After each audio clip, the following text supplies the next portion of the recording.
ನಾನು ನಿಮಗೆ ಮಾತನಾಡ್ತಾ ಬಂದಂತ ವಿಷಯ ಸತ್ಯವೇದದ ಒಂದು ಮಹಾಕಥೆ. ಆದಿಕಾಂಡದಿಂದ ಹಿಡಿದು ಪ್ರಕಟಣೆ ಗ್ರಂಥದವರೆಗೂ 66 ಪುಸ್ತಕಗಳಲ್ಲಿ ದೇವರ ಉದ್ದೇಶ ಅದು ಸ್ಪಷ್ಟವಾಗಿ ಹರಿದು ಬಂದಿದೆ. ಮಾನವರ ರಕ್ಷಣೆ. ದೇವರು ಮಾನವರಿಗೋಸ್ಕರವಾಗಿ ರಕ್ಷಣಾ ಕಾರ್ಯವನ್ನ ಸಿದ್ಧ ಮಾಡಿರುವಂತ ಸಂಗತಿ, ಆತನ ಉದ್ದೇಶಕ್ಕನುಸಾರವಾಗಿರುವಂತದ್ದನ್ನ ಆದಿಕಾಂಡದಿಂದ ನಾವು ನೋಡ್ತೀವಿ. ನಮಗೆ ಗೊತ್ತಿರುವ ಹಾಗೆ ಆದಮ ಅವರನ್ನು ದೇವರು 1ನೇ ಅಧ್ಯಾಯ 26ನೇ ವಚನದಲ್ಲಿ ನೋಡುವಾಗ ತನ್ನ ಸ್ವರೂಪದಲ್ಲಿ ನಮ್ಮನ್ನು ಉಂಟು ಮಾಡಿದನು. ದೇವ ಸ್ವರೂಪದಲ್ಲಿ ನಮ್ಮನ್ನು ಉಂಟು ಮಾಡಿದನು.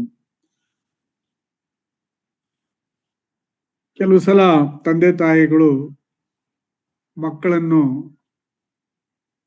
ಬೆಳೆಸ್ತಾ ಇರುವಂತ ಸಮಯದಲ್ಲಿ ನಾವು ಮಕ್ಕಳ ಮುಖಚರವನ್ನು ನೋಡಿದಾಗ ತಾಯಿ ಅಥವಾ ತಂದೆಯ ಆ ಒಂದು ಛಾಯೆ ಆ ಮಕ್ಕಳಲ್ಲಿ ಕಂಡು ಬರುವುದನ್ನು ನಾವು ನೋಡುತ್ತೀವಿ. ಕರ್ತನ ದೇವರು ನಮ್ಮನ್ನು ಉಂಟು ಮಾಡಿದ್ದು ತನ್ನ ಸ್ವರೂಪದಲ್ಲಿ, ತನ್ನ ಗುಣಲಕ್ಷಣಗಳನ್ನ ಮಾನವರಲ್ಲಿ ಇಟ್ಟನು. ದೈವ ಸ್ವಭಾವವು ಮನುಷ್ಯನನ್ನ ಆವರಿಸಿಕೊಂಡಿತ್ತು. ಆ ಸ್ವಭಾವದಲ್ಲಿ ದೇವರ ಮತ್ತು ಮನುಷ್ಯನಿಗೆ ನಿಕಟ ಸಂಬಂಧ, ತಂದೆ ಮಕ್ಕಳ ಸಂಬಂಧ, ಪ್ರತಿ ದಿವಸವೂ ಜೊತೆಯಲ್ಲಿ ಇರುವಂಥದ್ದು, ಮಾತನಾಡುವಂಥದ್ದು, ಹಂಚಿಕೊಳ್ಳುವಂಥದ್ದು, ಸಂತೋಷದ ಗಳಿಗೆಗಳು, ಭಯ ಭಕ್ತಿ, ಗೌರವದ ಜೀವಿತ ಮನುಷ್ಯನದಾಗಿತ್ತು ಪಾಪವು ಪ್ರವೇಶ ಆಗುವವರೆಗೂ. ಯಾವಾಗ ಪಾಪ ಪ್ರವೇಶವಾಯಿತೋ ಅಲ್ಲಿ ದೇವರ ಮತ್ತು ಮನುಷ್ಯರ ಮಧ್ಯದಲ್ಲಿ ವಿಭಜನೆಗಳು ಮತ್ತು ಭಯ, ಮರಣ ಇವೆಲ್ಲವೂ ಆವರಿಸಿಕೊಂಡು ಮನುಷ್ಯನು ಮರಗಳ ಹಿಂದೆ ಹೋಗಿ ಅವಿತುಕೊಂಡ. ದೇವರು ಅವನನ್ನು ಹುಡುಕುತ್ತಾ ಬಂದ. ನೋಡ್ರಿ, ಇಲ್ಲಿ ನಮ್ಮ ಈ ಒಂದು ಸತ್ಯವೇದದಲ್ಲಿ ನೋಡುವಾಗ ಮನುಷ್ಯನು ಮಾಡಿದವನು ಪಾಪ. ಅವನು ದೇವರ ಬಳಿಗೆ ಬಂದು ಕ್ಷಮಾಪಣೆಗೆ ಬರಬೇಕಾಗಿತ್ತು, ಆದರೆ ಅವನು ಬರಲಿಲ್ಲ. ಆದರೆ ಅವನ ಸೃಷ್ಟಿಕರ್ತನಾದ ದೇವರೇ ಅವನನ್ನು ಹುಡುಕಿಕೊಂಡು ಬರ್ತಾ ಇದ್ದ. ಆದಮನ ಎಲ್ಲಿದ್ದೆ? ಆದಮನು ಕಾಣುವುದಿಲ್ಲ, ಮರಗಳ ಹಿಂದೆ ಇದ್ದಾನೆ. ಭಯ ಬಂದಿದೆ, ನಾಚಿಕೆ ಬಂದಿದೆ, ಅವಿಧೇಯತೆ ಅವನನ್ನ ಕಾಡ್ತಾ ಇದೆ. ದೇವರ ಬಳಿಗೆ ಮುಖ ತೋರಿಸಲಿಕ್ಕೆ ಅವನಿಗೆ ಮನಸ್ಸಿಲ್ಲದ ಹಾಗೆ ಆಗಿದೆ. ಆದರೆ ಅದೆಲ್ಲವನ್ನು ದೇವರು ಲೆಕ್ಕಿಸಲಿಲ್ಲ. ಅವನನ್ನು ಹುಡುಕ್ತಾ ಬರುವಾಗ ಒಂದು ವೇಳೆ ಮನುಷ್ಯ ದೇವರು ತನ್ನನ್ನು ಹುಡುಕಿಕೊಂಡು ಬರುವ ಮೊದಲೇ ತನ್ನ ತಪ್ಪನ್ನು ಅರಿತು ಆತನ ಬಳಿಗೆ ಬಂದಿದ್ದರೆ ಸತ್ಯವೇದದ ಕಥೆಯೇ ಬದಲಾಗುತ್ತಿತ್ತು. ಮನುಷ್ಯನು ಬಾರದೆ ದೇವರಿಂದ ದೂರವಾದದ್ದರಿಂದ ದಿನದಿಂದ ದಿನಕ್ಕೆ ದೇವರ ಭಯಭಕ್ತಿ ಹೋಗಿ ತಾನು ತನಗೆ ಮನಸ್ಸಿಗೆ ಬಂದಂತೆ ನಡೆಯುತ್ತಾ ದೇವರಿಗೆ ಅವಿಧಿಯನ್ನಾಗಿ ಅನೇಕ ಪಾಪಗಳನ್ನು ಮಾಡುತ್ತಾ ಹೋದ. ದೇವರು ಹೇಳಿದೆ, ಮರದ ಹಣ್ಣು ತಿಂದ ದಿವಸ ನೀನು ಸತ್ತೇ ಹೋಗುವಿ. ಆದ ಕಾರಣ ಅವನು ದೇವರ ಅನ್ಯೋನ್ಯತೆಯಿಂದ ದೂರವಾದ. ಮರಣದ ಭಯ ಅವನಿಗೆ ಆವರಿಸಿಕೊಂಡಿತು. ದೇವರಿಂದ ದೂರವಾದ. ಹೀಗೆ ಅವನು ಪಾಪದಲ್ಲಿ ಮುಂದುವರಿಯುವುದನ್ನ ನೋಡಿದ ದೇವರು ಕರುಣಾಮಯನು, ದಯೆಯುಳ್ಳಂತ ದೇವರು, ಪ್ರೀತಿ ಸ್ವರೂಪನು, ಕ್ಷಮಿಸುವವನು, ಈ ಒಂದು ಎಲ್ಲಾ ಗುಣಲಕ್ಷಣಗಳಿಂದ ಸತ್ಯವೇದದಲ್ಲಿ ತನ್ನನ್ನು ಪ್ರಕಟಿಸಿಕೊಂಡಿದ್ದಾನೆ ದೇವರು. ಆತನು ಅವನ ವಿಮೋಚನೆಗೋಸ್ಕರವಾಗಿ ಆಲೋಚನೆಯನ್ನು ಮಾಡಿದ. ಅದಕ್ಕೆ ತ್ರಿಯೇಕತ್ವದಲ್ಲಿ ಮಗನಾದ ದೇವರು ಆ ಒಂದು ಕಾರ್ಯವನ್ನು ಮಾಡಲಿಕ್ಕೆ ಮುಂದಾದ. ಯೇಸು ಸತ್ಯವೇದದ ಸುವಾರ್ತೆ, ಯೇಸುವು ಮಾನವರ ರಕ್ಷಕನಾಗಿ ಬಂದ. ದೇವರಾಗಿದ್ದಂಥವನು ಮನುಷ್ಯನ ಬಿಡುಗಡೆಗೋಸ್ಕರವಾಗಿ ಮನುಷ್ಯನಾದನು. ಪಾಪಿ ಮನುಷ್ಯರ ಮಧ್ಯದಲ್ಲಿ, ಕೆಟ್ಟು ಹೋಗಿದ್ದ ಸಮಾಜದಲ್ಲಿ ಆತನ 33 ವರ್ಷಗಳ ಕಾಲ ದೈವಿಕ ಸ್ವಭಾವಗಳನ್ನ ಹೊಂದಿದವನಾಗಿ, ಹೊಸ ಸೃಷ್ಟಿಯ ಗುಣಲಕ್ಷಣಗಳಿಂದ ತುಂಬಿದವನಾಗಿ ಈ ಲೋಕದಲ್ಲಿ ಜೀವಿಸಿದ. ಆತನ ನೋಡಿದಂಥವರು, ಈತನು ನಮ್ಮ ಗುರುಗಳಾಗಿಲ್ಲ, ನಮ್ಮ ಬೋಧಕರಾಗಿ ಬೋಧಿಸುವುದಿಲ್ಲ, ನಮ್ಮ ಶಾಸ್ತ್ರಿಗಳಾಗಿಲ್ಲ, ಈತನು ನುಡಿದಂತೆ ಮಾತನಾಡ್ತಾನೆ, ನಡೀತಾನೆ, ಈತನ ಮಾತುಗಳು ಅಧಿಕಾರದಿಂದ ತುಂಬಿದೆ ಎಂಬುದಾಗಿ ಅಂದುಕೊಂಡ್ರು ಮತ್ತು ನಂಬಿಕೆ ಇಟ್ಟರು.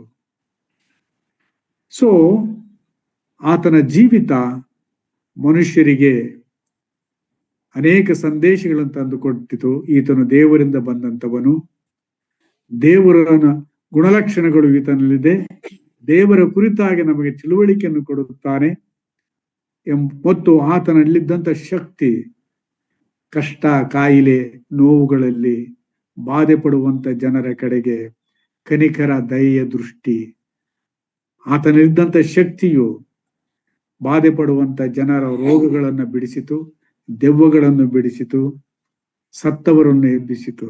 ಈ ರೀತಿಯಾಗಿ ಆತನು ವಿಮೋಚಕನಾಗಿ ಮಾನವ ಕುಲಕ್ಕೆ ಕಾಣಿಸಿಕೊಂಡನು. ಅದೇ ಸಮಯದಲ್ಲಿ ಮನುಷ್ಯನನ್ನು ವಂಚಿಸಿದಂತ ವೈರಿಯನ್ನ ತನ್ನ ಮರಣದ ಮುಖಾಂತರವಾಗಿ ಜಯಿಸುವುದಕ್ಕಾಗಿ ಆತನು ಬಂದನು. ವೈರಿಯ ಆತನ ಹುಟ್ಟಿನಿಂದ ಶಿಲುಬೆಗೆ ಏರುವವರೆಗೂ ಅನೇಕ ರೀತಿಯಲ್ಲಿ ಆತನನ್ನ ಉದ್ದೇಶಗಳನ್ನು ಭಂಗಪಡಿಸುವಂತಹ ಅನೇಕ ಶೋಧನೆಗಳನ್ನು, ವ್ಯಕ್ತಿಗಳನ್ನು ಆತನ ವಿರುದ್ಧವಾಗಿ ಉಪಯೋಗಿಸಿದಾಗಲೂ ಕರ್ತನಾದ ಯೇಸು ಅವನ ತಂತ್ರಗಳನ್ನು ತಿಳಿದವನಾಗಿ ಆತನು ಜಯಿಸುತ್ತಾ ಬಂದ. ಶಿಲುಬೆಯಲ್ಲಿ ಸಂಪೂರ್ಣವಾಗಿ ಮರಣದ ಕೊಂಡಿಯನ್ನು ಮುರಿದನು. ವೈರಿಯಾದ ಸೈತಾನನು ಶಿಲುಬೆಗೆ ಜಡಿದು ನಮ್ಮ ಮೇಲೆ ಹೊರಿಸಿದ್ದ ಅಪರಾಧ ಪತ್ರವನ್ನು ಕೆಡಿಸಿದನು. ಭೂ ಶಕ್ತಿಗಳ, ಅಂಧಕಾರ ಶಕ್ತಿಗಳ ಆಯುಧಗಳನ್ನು ಮುರಿದು ಹಾಕಿದನು. ಮೃತ್ಯುಂಜಯನಾಗಿ ಆತನು ಮರಣವನ್ನು ಜಯಿಸಿ ಬಂದನು. ಈಗ ಬರುವುದರ ಮೂಲಕವಾಗಿ ಯಾವ ದೇವರು ಮಾನವನಾಗಿ ಬರುವಾಗ ಪಾಪ ಪ್ರವೇಶಕ್ಕಿಂತ ಮುಂಚಿತವಾಗಿ ಮನುಷ್ಯನಲ್ಲಿದ್ದಂತಹ ಆ ದೈವಿಕ ಸ್ವಭಾವಗಳು ಕ್ರಿಸ್ತನದ ಮರಣದ ಮುಖಾಂತರವಾಗಿ ಅದು ನಂಬಿಕೆ ಇಡುವಂತ ಪ್ರತಿಯೊಬ್ಬರಿಗೂ ಲಭ್ಯವಾಯಿತು. ನನ್ನ ಪ್ರಿಯ ಸಹೋದರ ಸಹೋದರಿ, ಯೇಸುವನ್ನು ನಂಬಿದಂತ ನಿನ್ನಷ್ಟು ಭಾಗ್ಯವಂತಳು, ನಿನ್ನಂತ ಭಾಗ್ಯವಂತು ನಿನ್ನೊಬ್ಬನಿಲ್ಲ. ಸೃಷ್ಟಿಕರ್ತನಾದ ದೇವರ ಮಕ್ಕಳಾಗುವಂತ ಭಾಗ್ಯ, ಆತನನ್ನು ತಿಳುಕೊಳ್ಳುವ ಭಾಗ್ಯ, ಆತನು ಜೀವಿಸಿದಂತೆ ಜೀವಿಸುವ ಭಾಗ್ಯ, ಆತನು ತಂದೆಯನ್ನು ಮೆಚ್ಚಿಸಿದ ರೀತಿಯಲ್ಲಿ ಈ ಲೋಕದಲ್ಲಿ ಆತನು ಬರೋವರೆಗೂ ಆತನು ಕೊಟ್ಟ ಸೇವೆಯನ್ನ ಮಾಡುವ ಭಾಗ್ಯ ಆತನು ಕ್ರಿಸ್ತನ ಮೂಲಕವಾಗಿ ನಮಗೆ ಲಭ್ಯವಾಯಿತು. ಇದು ಪುಣ್ಯಕ್ರಿಯೆಗಳಿಂದ ಉಂಟಾದದ್ದಲ್ಲ, ಇದು ನನ್ನ ಪ್ರಯತ್ನದಿಂದ ಆದದ್ದಲ್ಲ, ಅದು ಆತನ ಕೃಪೆ. ಆ ಹೊಸ ಜೀವನದಲ್ಲಿ ಸೇರಿದಂತ, ಇಲ್ಲಿ ಸೇರಿ ಬರುವಂತ ನನ್ನೆಲ್ಲಾ ಸಹೋದರರನ್ನು ನಾನು ನಂಬುತ್ತೇನೆ. ನೀವೆಲ್ಲರೂ ಯೇಸುವಿನ ಮೂಲಕವಾಗಿ ರಕ್ಷಿಸಲ್ಪಟ್ಟಿದ್ದೀರಿ. ನಮ್ಮಷ್ಟು ಭಾಗ್ಯವಂತರು ಇನ್ಯಾರಿದ್ದಾರೆ? ನಾವು ಹೊಸ ಸೃಷ್ಟಿಗಳು. ಹೊಸ ಸೃಷ್ಟಿಯ ಜೀವಿತವನ್ನ ಜೀವಿಸುವಂತ ಒಂದು ಭಾಗ್ಯವನ್ನ ದೇವರು ನಮಗೆ ಕೊಟ್ಟನು. ಆತನು ತನ್ನ ಕಾರ್ಯವನ್ನು ತಂದೆಯ ಚಿತ್ತದ ಮೇರೆಗೆ ಮಾಡಿ ಮುಗಿಸಿ ಪರಲೋಕಕ್ಕೆ ಆತನು ಏರಿ ಹೋದನು. ಸೊ ಸತ್ಯವೇದವು ನಮಗೆ ಹೇಳುವುದೇನಂತ ಹೇಳಿದ್ರೆ, ಯೇಸುವಿನ ರಕ್ಷಣಾ ಕಾರ್ಯ ಹಳೆಯ ಒಡಂಬಡಿಕೆಯಲ್ಲಿ ಯೇಸು ಕ್ರಿಸ್ತನು ಸಿದ್ಧವಾಗುತ್ತಾ ಇದ್ದನು ದೇವರ ಯೋಜನೆಯನ್ನ ಪೂರ್ಣಯಿಸಲಿಕ್ಕೆ. ಹೊಸ ಒಡಂಬಡಿಕೆಯಲ್ಲಿ ಸುವಾರ್ಥ ಬರಹಗಳಲ್ಲಿ ಯೇಸು ಕ್ರಿಸ್ತನ ಪ್ರತ್ಯಕ್ಷತೆ, ಆತನ ಸೇವೆ, ಆತನ ಶಿಷ್ಯರು, ಆತನ ಮರಣ, ಆತನ ಪುನರುತ್ಥಾನ, ದಿವಾರೋಹಣಗಳ ಕುರಿತಾಗಿ ಸ್ಪಷ್ಟವಾಗಿ ಬರೆದಿದೆ. ಯೇಸುವನ್ನ ಸುವಾರ್ತೆಗಳಲ್ಲಿ ಬರೆದಿರುವ ರೀತಿಯಲ್ಲಿ ನಾವೊಬ್ಬೊಬ್ಬರು ಯೇಸುವನ್ನು ತಿಳಿದುಕೊಂಡ್ರೆ ಆತನು ಜೀವಿಸಿದ ಹಾಗೆ, ಆತನು ಮಾಡಿದ ಹಾಗೆ ಮಾಡಲಿಕ್ಕೆ ಸಹಾಯ ಆಗ್ತದೆ. ಸೊ ಯೇಸುವಿನ ವಿವರಣೆ ಸತ್ಯವೇದದಲ್ಲಿದೆ. ಸೊ ಸುವಾರ್ಥ ಪುಸ್ತಕಗಳಲ್ಲಿ ಬರೆಯಲ್ಪಟ್ಟಿದೆ. ಅಪೊಸ್ತಲರ ಗ್ರಂಥದಲ್ಲಿ ಆ ಸುವಾರ್ತೆಯಲ್ಲಿ ಬಂದಂತ ಯೇಸುವನ್ನ, ಬರೆದಂತ ಯೇಸುವನ್ನ ಆತನ ನಂಬಿದಂತ ಶಿಷ್ಯರು ಭೂಲೋಕದ ಕಟ್ಟ ಕಡೆಯವರೆಗೂ ಅದನ್ನು ಪ್ರಕಟಿಸಿ ಆತನನ್ನು ಮಹಿಮೆಪಡಿಸಿದರು. ಕ್ರಿಸ್ತನು ಜೀವಿಸಿದಂತೆ ಜೀವಿಸಿದರು. ಕ್ರಿಸ್ತನು ಕೊಟ್ಟ ಕೆಲಸವನ್ನ ಮಾಡಿದರು. ಆತನು ಗುಣಲಕ್ಷಣಗಳಿಂದ ತುಂಬಿದವರಾಗಿ ಆತನ ಶಕ್ತಿಯಿಂದ ಸುವಾರ್ತೆಯನ್ನು ಸಾರಿದರು. ಯಾವಾಗ ಶಕ್ತಿಯಿಂದ ಸುವಾರ್ತೆಯು ಸಾರಲ್ಪಟ್ಟಿತೋ ರೋಗಗಳು ವಾಸಿಯಾದವು, ಸತ್ತವರು ಬದುಕಿಸಿದರು, ಸುವಾರ್ತೆಯು ಪ್ರಕಟವಾಯಿತು. ವಿರೋಧಗಳ ಮಧ್ಯದಲ್ಲಿಯೂ ಸಂಸ್ಕೃತಿ ಅಡಚಣೆಗಳ ಮಧ್ಯದಲ್ಲಿಯೂ ಧಾರ್ಮಿಕ, ರಾಜಕೀಯ ಎಲ್ಲ ಕ್ಷೇತ್ರಗಳಲ್ಲಿಯೂ ಸುವಾರ್ತೆಯು ಪ್ರಬಲವಾಯಿತು. ಹಿಂಸೆಗಳ ಮಧ್ಯದಲ್ಲಿ ಹೊಸ ಸೃಷ್ಟಿ, ಶಿಷ್ಯರುಗಳು, ಸಭೆಗಳು ಬೆಳೆದವು. ಯೇಸುವಿನಲ್ಲಿದ್ದಂಥ ಜೀವವು ಪ್ರಕಟಿಸಲ್ಪಟ್ಟಿತು. ಅಪೊಸ್ತಲರ ಗ್ರಂಥದಲ್ಲಿ ಕಟ್ಟ ಕಡೆಯವರೆಗೂ ಆಗಿನ ಕಾಲದಲ್ಲಿ ಗೊತ್ತಿದ್ದಂಥ ಪ್ರಪಂಚದಲ್ಲಿ ಸಭೆಗಳು ಬೆಳೆಯುತ್ತಾ ಬರುವಾಗ ವಿವಿಧ ಹಿನ್ನೆಲೆಗಳು, ಧಾರ್ಮಿಕ, ರಾಜಕೀಯ, ಸಂಸ್ಕೃತಿಯ ಪದ್ಧತಿಗಳ ಮಧ್ಯದಲ್ಲಿ ಸುವಾರ್ತೆಯು ಸಾರಲ್ಪಡುವಾಗ ಸಹಜವಾಗಿ ಜನಗಳಲ್ಲಿ ಲೌಕಿಕ ವಿಚಾರಗಳಲ್ಲಿಯೂ ಬಂದಂತ ಪದ್ಧತಿಗಳು ಕಲಿತುಕೊಂಡು ಬಂದಂತ ಹಿನ್ನೆಲೆಯಲ್ಲಿ ಸುವಾರ್ತೆಯ ಜೀವಿತ ಹೇಗೆ ಜೀವಿಸಬೇಕನ್ನುವುದಕ್ಕೆ ಆಯಾ ಪರಿಸ್ಥಿತಿಗೆ ತಕ್ಕ ಹಾಗೆ, ಆಯಾ ಸ್ಥಳೀಯ ಸನ್ನಿವೇಶಗಳ ತಕ್ಕ ಹಾಗೆ ಉದ್ಭವಿಸಿದಂತ ಪ್ರಶ್ನೆಗಳು, ಸಂಶಯಗಳಿಗೆ ವಿವರಣೆಗಳನ್ನ ಯೇಸುವಿನ ಶಿಷ್ಯರುಗಳು ಪತ್ರಗಳ ಮೂಲಕವಾಗಿ ಬರೆದು ಜನರನ್ನು ಬಲಪಡಿಸಿ ಇದೇ ಸುವಾರ್ತೆಯ ರೀತಿಯಲ್ಲಿ ನಡೆಯಬೇಕಾದದ್ದು. ಸುವಾರ್ತೆಯು ಅದು ಆತ್ಮಿಕವಾದದ್ದು ಮಾತ್ರವಲ್ಲ, ಈ ಭೂಲೋಕದಲ್ಲಿಯೂ ಕೂಡ ಆ ಸುವಾರ್ತೆಯು ನಮಗೆ ಪ್ರಕಾಶವನ್ನು ಕೊಡುತ್ತದೆ, ನಮಗೆ ತಿಳುವಳಿಕೆಯನ್ನು ಕೊಡುತ್ತದೆ. ಬರುವಂತ ಸನ್ನಿವೇಶಗಳ ವಿಷಯದಲ್ಲಿ ರಾಜಕೀಯ, ಧಾರ್ಮಿಕ, ಸಾಂಸ್ಕೃತಿಕ ಎಲ್ಲ ಹಿನ್ನೆಲೆಗಳಿಗೆ ಉದ್ಭವಿಸುವಂತ ಸಮಸ್ಯೆಗಳಿಗೆ ತಕ್ಕ ಉತ್ತರ ದೇವರಲ್ಲಿದೆ ಎಂಬುದನ್ನ ಹಳೆಯ ಒಡಂಬಡಿಕೆ ಆಧಾರದ ಮೇಲೆಯೂ ಮತ್ತು ಅಪೊಸ್ತಲರಿಗೆ ದೇವರು ಪ್ರಕಟಿಸಿದಂತ ಸಂಗತಿಗಳ ಆಧಾರದ ಮೇಲೆಯೂ ಪೌಲ, ಪೇತ್ರ, ಯೋಹಾನ, ಯೂದ, ಯಾಕೋಬ ಮೊದಲಾದವರು ಈ ಪತ್ರಿಕೆಗಳಲ್ಲಿ ಆ ಸುವಾರ್ತೆಯ ವಿವರಣೆಯನ್ನು ಕೊಟ್ಟು ತಾವು ಜೀವಿಸುವಂತ ಕಾಲದಲ್ಲಿ ಯಾವ ಪರಿಸರದಲ್ಲಿದ್ದರೂ ಕೂಡ ಹೇಗೆ ಸುವಾರ್ತೆ ನಮ್ಮಲ್ಲಿ ಕೆಲಸ ಮಾಡುತ್ತದೆ, ಆ ಹೊಸ ಜೀವ ಹೇಗೆ ಬೆಳಕಾಗಿ ಜೀವಿಸಬಲ್ಲದು ಎಂಬುದನ್ನ ಪ್ರಕಟಿಸುತ್ತಾ ಬಂದರು. ಹೊಸ ಸೃಷ್ಟಿಯ ಪರಿಪೂರ್ಣತೆ, ಸಂಪೂರ್ಣತೆ ಏನೆಂಬುದನ್ನ ಯೇಸು ಸ್ವಾಮಿಯ ಶಿಷ್ಯನಾದಂತ ಯೋಹಾನನು ಪ್ರಕಟಣೆ ಗ್ರಂಥದಲ್ಲಿ ವಿವರಣೆಯನ್ನು ಕೊಟ್ಟಿದ್ದಾನೆ. ಹೀಗೆ ಅವರು ಬರೆದಂತ ಬರಹಗಳು ತಾವು ಬಾಯಿ ಮಾತಿನಿಂದ ಯೇಸುವನ್ನು ಪ್ರಕಟಿಸಿದ್ದು ಮಾತ್ರವಲ್ಲದೆ ಯೇಸುವಿಂದ ಕಲಿತದ್ದನ್ನ, ಯೇಸು ಬೋಧಿಸಿದ್ದನ್ನ ಈ ಶಿಷ್ಯರುಗಳು ಬಾಯಿಂದ ಬಾಯಿಗೆ ಹೇಳುತ್ತಾ ಹೋದರು. ಶತಮಾನಗಳು ಕಳೆಯುತ್ತಾ ಹೋದ ಹಾಗೆ ದೇವರ ಮನುಷ್ಯರ ಬಾಯಿಂದ ಹೊರಡುವಂತ ವಿಷಯಗಳು ಕೆಲವು ಸಲ ಸತ್ಯಗಳನ್ನ ಅದಲು ಬದಲು ಮಾಡುವಂತ ಸನ್ನಿವೇಶ ಬರುವುದು ಸಹಜ ಎಂದು ತಿಳಿದ ದೇವರು ಮೊದಲನೇ ಶತಮಾನದಲ್ಲಿಯೇ ಆತನ ಶಿಷ್ಯರುಗಳ ಮೂಲಕವಾಗಿ ಯೇಸುವಿನ ಜೀವನ ಚರಿತ್ರೆಯನ್ನು ಪರಿಶುದ್ಧಾತ್ಮನು ಶಿಷ್ಯರ ಮುಖಾಂತರವಾಗಿ ಮೊದಲನೇ ಶತಮಾನದಲ್ಲಿ ಮಾಡಿದ ಕಾರ್ಯಗಳನ್ನು, ಸಭೆಗಳು ಪ್ರಾರಂಭವಾದಾಗ ಅವರು ಎದುರಿಸಿದಂತ ಬಿಕ್ಕಟ್ಟುಗಳು, ಅದು ಹೇಗೆ ವಾಕ್ಯದ ಆಧಾರದಿಂದ ದೇವರ ಪ್ರಕಟಣೆಯ ಮೂಲಕವಾಗಿ ನಿಭಾಯಿಸಬೇಕು ಅನ್ನುವಂತ ತಿಳುವಳಿಕೆಗಳನ್ನ ಪತ್ರಗಳ ಮೂಲಕವಾಗಿ ದೇವರಾತ್ಮನು ತನ್ನ ಶಿಷ್ಯರಿಗೆ ಬರೆಯುವುದಕ್ಕೆ ಕೃಪೆ ಮಾಡಿದನು. ಮತ್ತು ನಂಬಿದಂತ ವಿಶ್ವಾಸಿಗಳ ಅಂತ್ಯಸ್ಥಿತಿ ಏನು, ಮುಂದೆ ಹೊಸ ಸೃಷ್ಟಿಯು ಹೇಗೆ ಪ್ರಭಾವಿತವಾಗಿ ಸಂಪೂರ್ಣತೆಯನ್ನು ಪಡೆಯುತ್ತದೆ ಅನ್ನುವುದನ್ನ ಪ್ರಕಟಣೆ ಗ್ರಂಥದಲ್ಲಿ ದೇವರು ತನ್ನ ಭಕ್ತರ ಮೂಲಕವಾಗಿ ವಿವರಿಸಿ ನಮಗೆ ಕೊಟ್ಟಿದ್ದಾನೆ.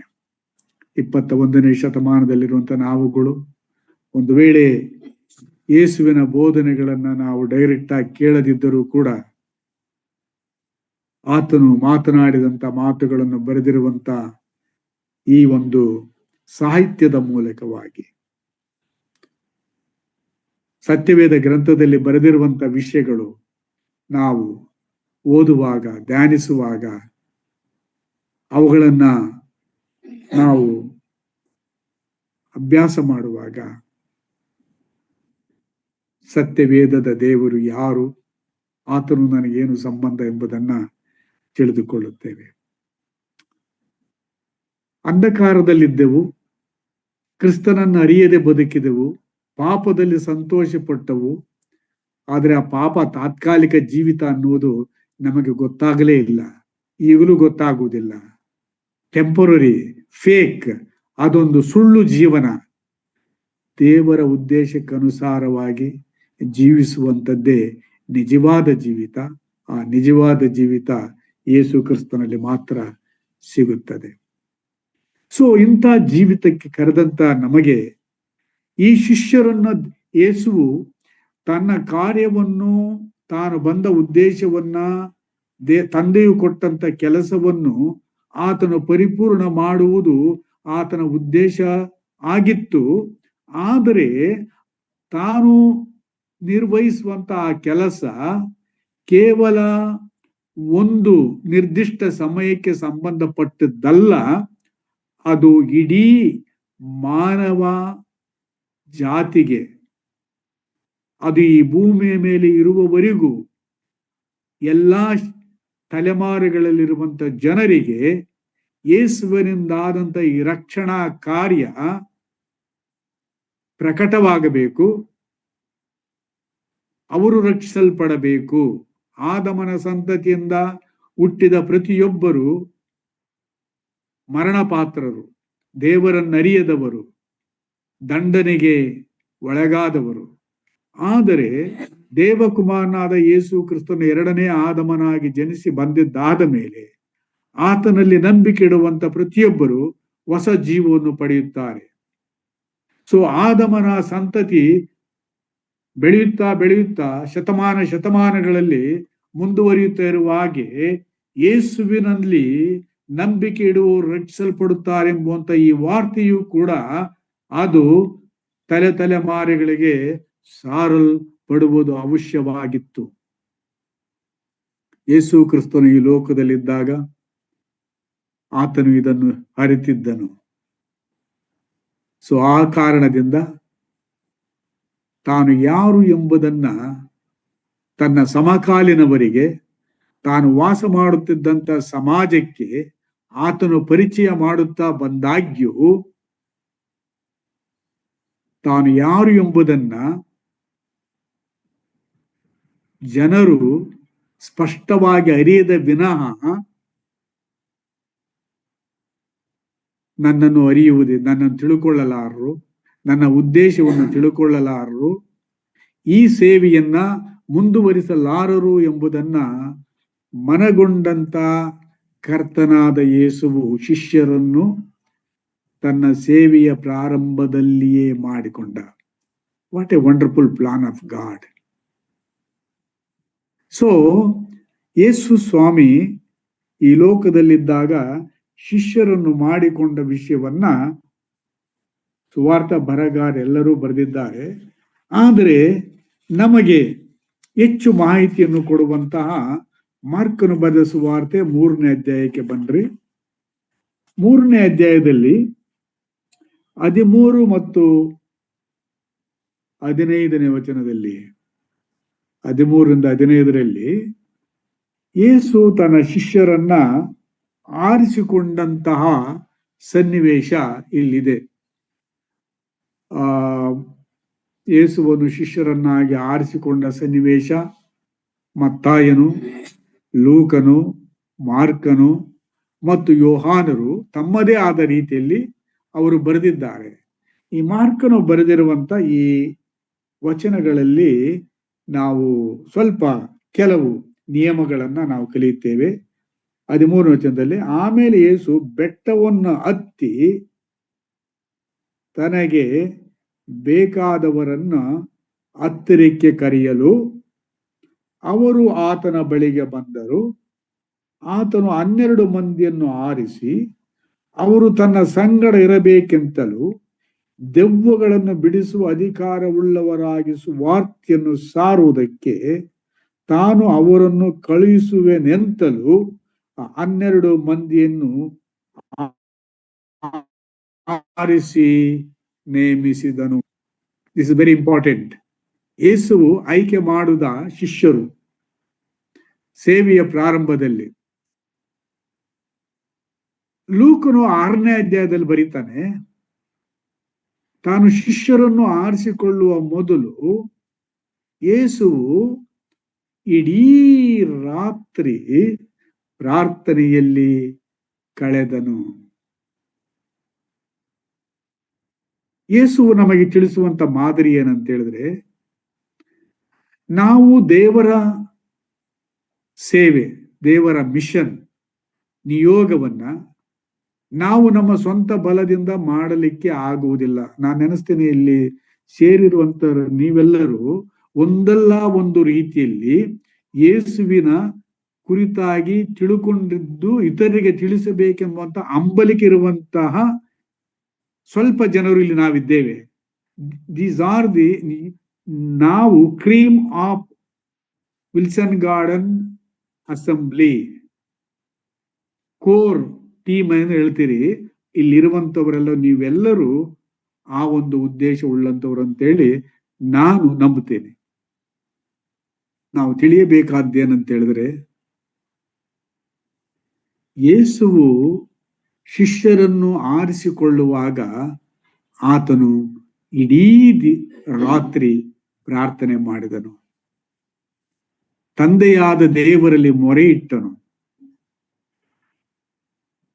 ತಂದೆಯೇ, ನೀನು ನನ್ನನ್ನು ಕಳಿಸಿಕೊಟ್ಟಿದ್ದಿ, ನನ್ನ ಸೇವೆಯನ್ನು ನಾನು ಮಾಡ್ತೀನಿ, ಈ ಸೇವೆ ಮುಂದುವರಿಯಬೇಕಲ್ಲಪ್ಪ, ಅದಕ್ಕೆ ನೀನು ಯಾರನ್ನ ನನಗೆ ಕೊಡ್ತಿ?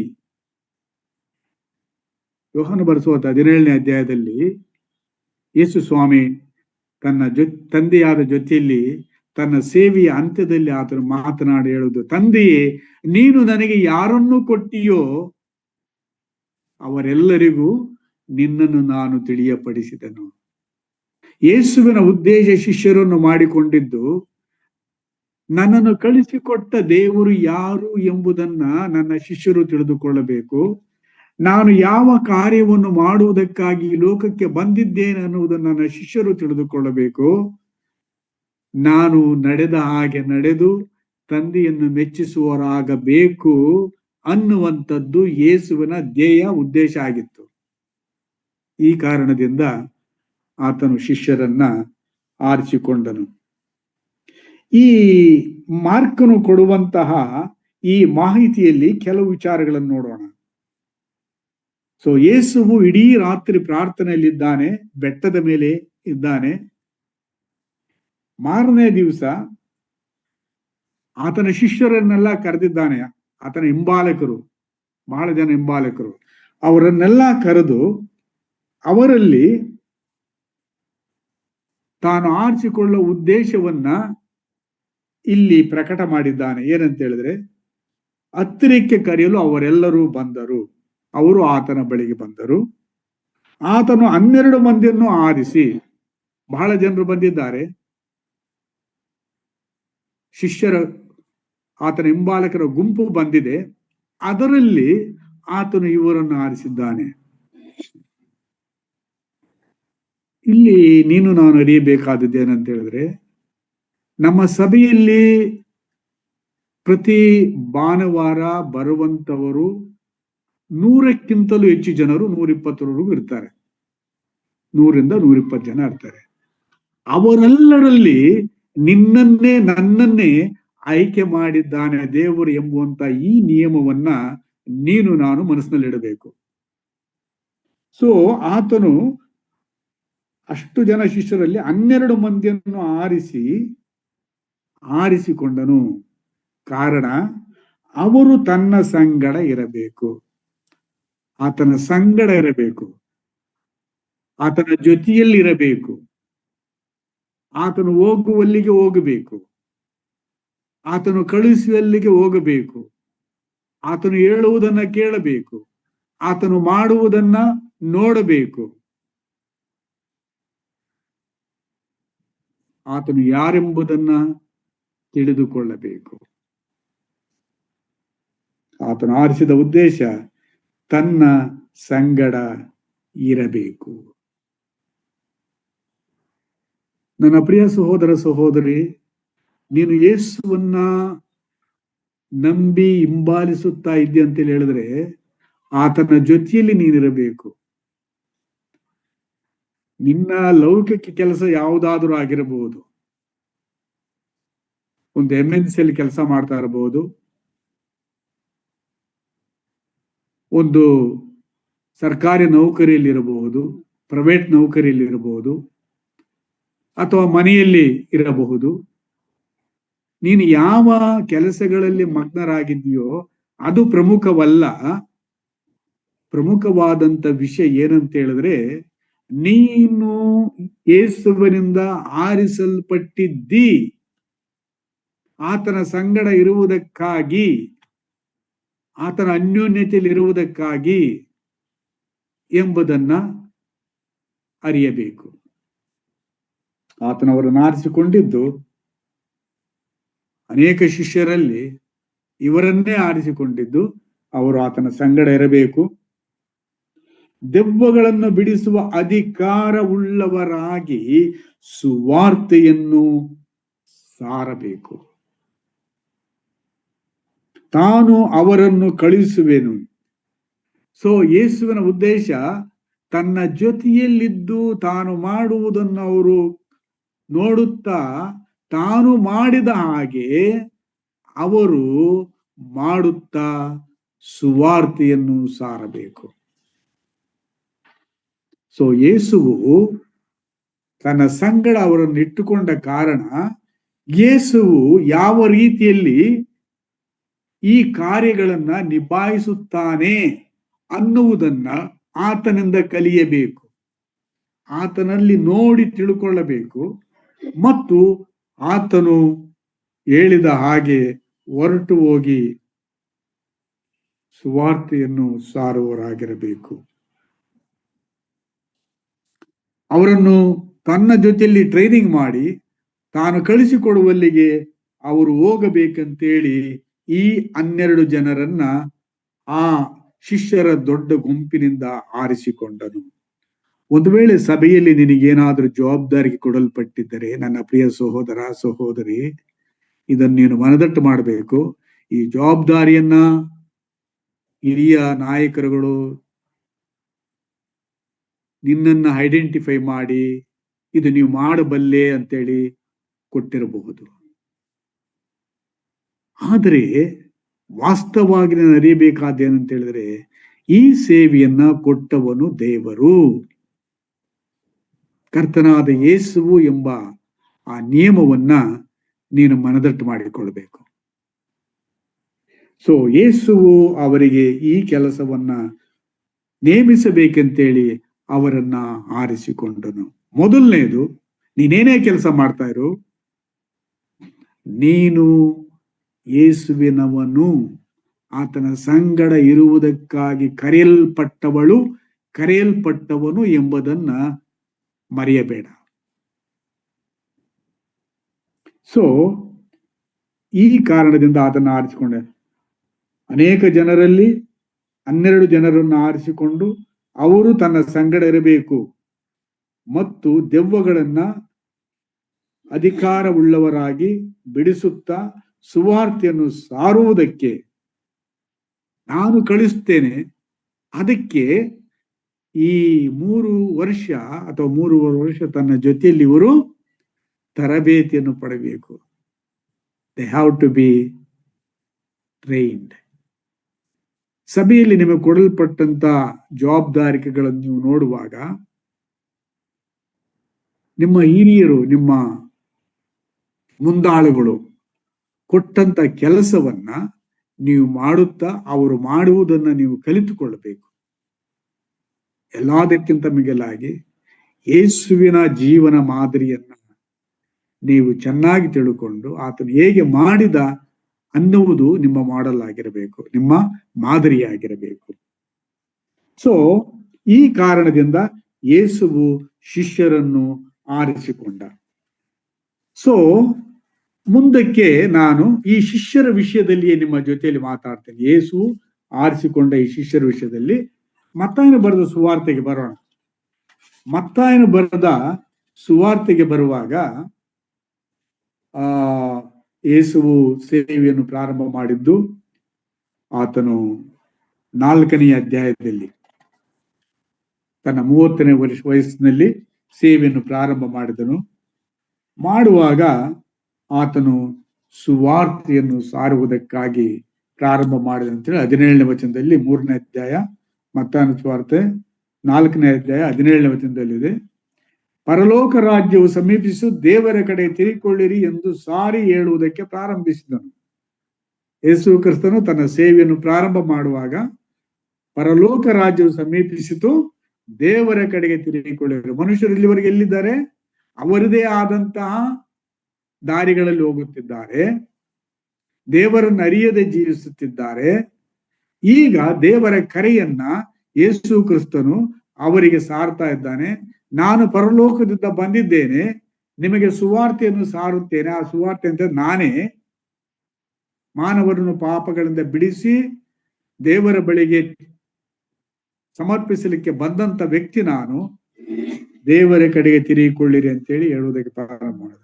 ಆಮೇಲೆ ನೀವು ನೆಕ್ಸ್ಟ್ ಇದ್ರಲ್ಲಿ ನೋಡ್ತೀರಿ 18ನೇ ವಚನದಲ್ಲಿ ಆತನು ಪ್ರಥಮ ಶಿಷ್ಯರನ್ನು ಮಾಡಿಕೊಂಡನು. ತನ್ನ ಸೇವೆ ಪ್ರಾರಂಭ ಮಾಡಿದ ಪ್ರಾರಂಭದಲ್ಲಿಯೇ ಶಿಷ್ಯರನ್ನು ಮಾಡಿಕೊಂಡನು. ಇದು ಯೇಸು ಸ್ವಾಮಿಯ ಮಾಡೆಲ್ ಆಫ್ ಮಿನಿಸ್ಟ್ರಿ. ಯೇಸು ಸ್ವಾಮಿ ಸೇವೆ ಮಾಡಿದ ರೀತಿ ಪ್ರಾರಂಭ. ಸೊ ಅವರನ್ನ ಒಂದು ಮಾತು ಕರೀತಾ ಇದ್ದಾನೆ 19ನೇ ವಚನದಲ್ಲಿ, ನನ್ನ ಹಿಂದೆ ಬನ್ನಿರಿ, ನಿಮ್ಮನ್ನ ಮನುಷ್ಯರನ್ನು ಹಿಡಿಯುವ ಬೆಸ್ತರನ್ನಾಗಿ ಮಾಡುವೆನು. ನನ್ನ ಹಿಂದೆ ಬನ್ನಿರಿ, ಫಾಲೋ ಮೀ. ಯೇಸುವನ್ನಗಾಗಿ ಆತ್ಮಗಳನ್ನು ನಾವು ಗೆಲ್ಲಬೇಕಾಗಿದ್ದರೆ ನಾವು ಯೇಸುವನ್ನ ಹಿಂಬಾಲಿಸಬೇಕು. ನಮ್ಮ ಟ್ಯಾಕ್ಟಿಕ್ಸ್ ಎಲ್ಲ ಅಲ್ಲಿ ವರ್ಕ್ ಆಗುವುದಿಲ್ಲ. ಇಲ್ಲಿ ನೋಡಿ, ಈ ಬೆಸ್ತರನ್ನ ಕರೀತಾ ಇದ್ದಾನೆ, ಬನ್ರಿ ನನ್ನಿಂದೆ ಬನ್ರಿ, ಮನುಷ್ಯರ ನಡುವೆ ಬೆಸ್ತರನ್ನಾಗಿ ನಿಮ್ಮನ್ನು ಮಾಡ್ತೀವಿ. ಆಲ್ರೆಡಿ ದೇ ಆರ್ ದ ಬೆಸ್ತರು. ಅವರಿಗೆ ಸಮುದ್ರದಲ್ಲಿ ಯಾವಾಗ ಮೀನು ಹಿಡಿಲಿಕ್ಕೆ ಹೋಗಬೇಕು, ಯಾವ ಸ್ಥಳದಲ್ಲಿ ಮೀನು ಇರ್ತದೆ, ಯಾವ ಸಮಯದಲ್ಲಿ ಸಿಗ್ತಾ ಇದೆ ಅನ್ನುವಂತ ವಿಷಯದಲ್ಲಿ ಅವರು ಈಗಾಗಲೇ ಅನುಭವಗಳನ್ನು ಹೊಂದಿದ್ದಾರೆ. ಆದರೆ ಮೀನು ಹಿಡಿಯುವ ಅಭ್ಯಾಸ ಇಲ್ಲದಂತಹ ಮೀನುಗಾರರನ್ನು ಉಂಟು ಮಾಡಿದ ಸೃಷ್ಟಿಕರ್ತನಾದ ದೇವರು ತಾನೇ ಅವರ ಮಧ್ಯದಲ್ಲಿ ವಾಸ ಮಾಡುತ್ತ ಹೇಳ್ತಾನೆ, ನನ್ನ ಹಿಂದೆ ಬನ್ನಿರಿ. ಇಷ್ಟು ದಿವಸ ನೀವು ಮೀನುಗಳನ್ನು ಹಿಡಿಯುವುದರಲ್ಲಿ ತರಬೇತಿ ಹೊಂದಿದ್ದೀರಿ, ಇನ್ನು ಮೇಲೆ ನಾನು ನಿಮಗೆ ಟ್ರೈನಿಂಗ್ ಕೊಡ್ತೀನಿ, ಮನುಷ್ಯರನ್ನು ಹಿಡಿಯುವ ಬೆಸ್ತರನ್ನಾಗಿ ಮಾಡುತ್ತೇನೆ. ಪ್ರಿಯರೇ, ಇದರಲ್ಲಿ ನಮಗೇನ್ ತಿಳಿಸ್ತಾ ಅಂತ ಹೇಳಿದ್ರೆ, ನಮ್ಮ ಹಿನ್ನೆಲೆಗಳು ಏನಿರ್ತಾವೋ, ನಮ್ಮ ಸ್ವಾಭಾವಿಕವಾದಂತಹ ವರಗಳು ಏನಿರ್ತಾವೋ ಅವೆಲ್ಲವೂ ದೇವರು ಉಪಯೋಗಿಸಿ ತನ್ನ ರಾಜ್ಯಾಭಿವೃದ್ಧಿಗೋಸ್ಕರವಾಗಿ ನಮ್ಮನ್ನ ತರಬೇತುಗೊಳಿಸುತ್ತಾನೆ. ನಮ್ಮ ನ್ಯಾಚುರಲ್ ಗಿಫ್ಟ್ಸ್ ಏನಿದೆ, ನಮ್ಮ ಹಿನ್ನೆಲೆ ಏನಿದೆ, ಅವುಗಳನ್ನೇ ಯೇಸುವು ತಕ್ಕೊಂಡು ಆತನನ್ನು ಹಿಂಬಾಲಿಸುವಾಗ ಅವುಗಳ ಮೂಲಕವಾಗಿ ನಾವು ಜನರನ್ನು ಕ್ರಿಸ್ತನ ಬಳಿಗೆ ನಡೆಸುವಂತಹ ವ್ಯಕ್ತಿಗಳನ್ನಾಗಿ ನಮ್ಮನ್ನು ಮಾರ್ಪಡಿಸ್ತಾನೆ.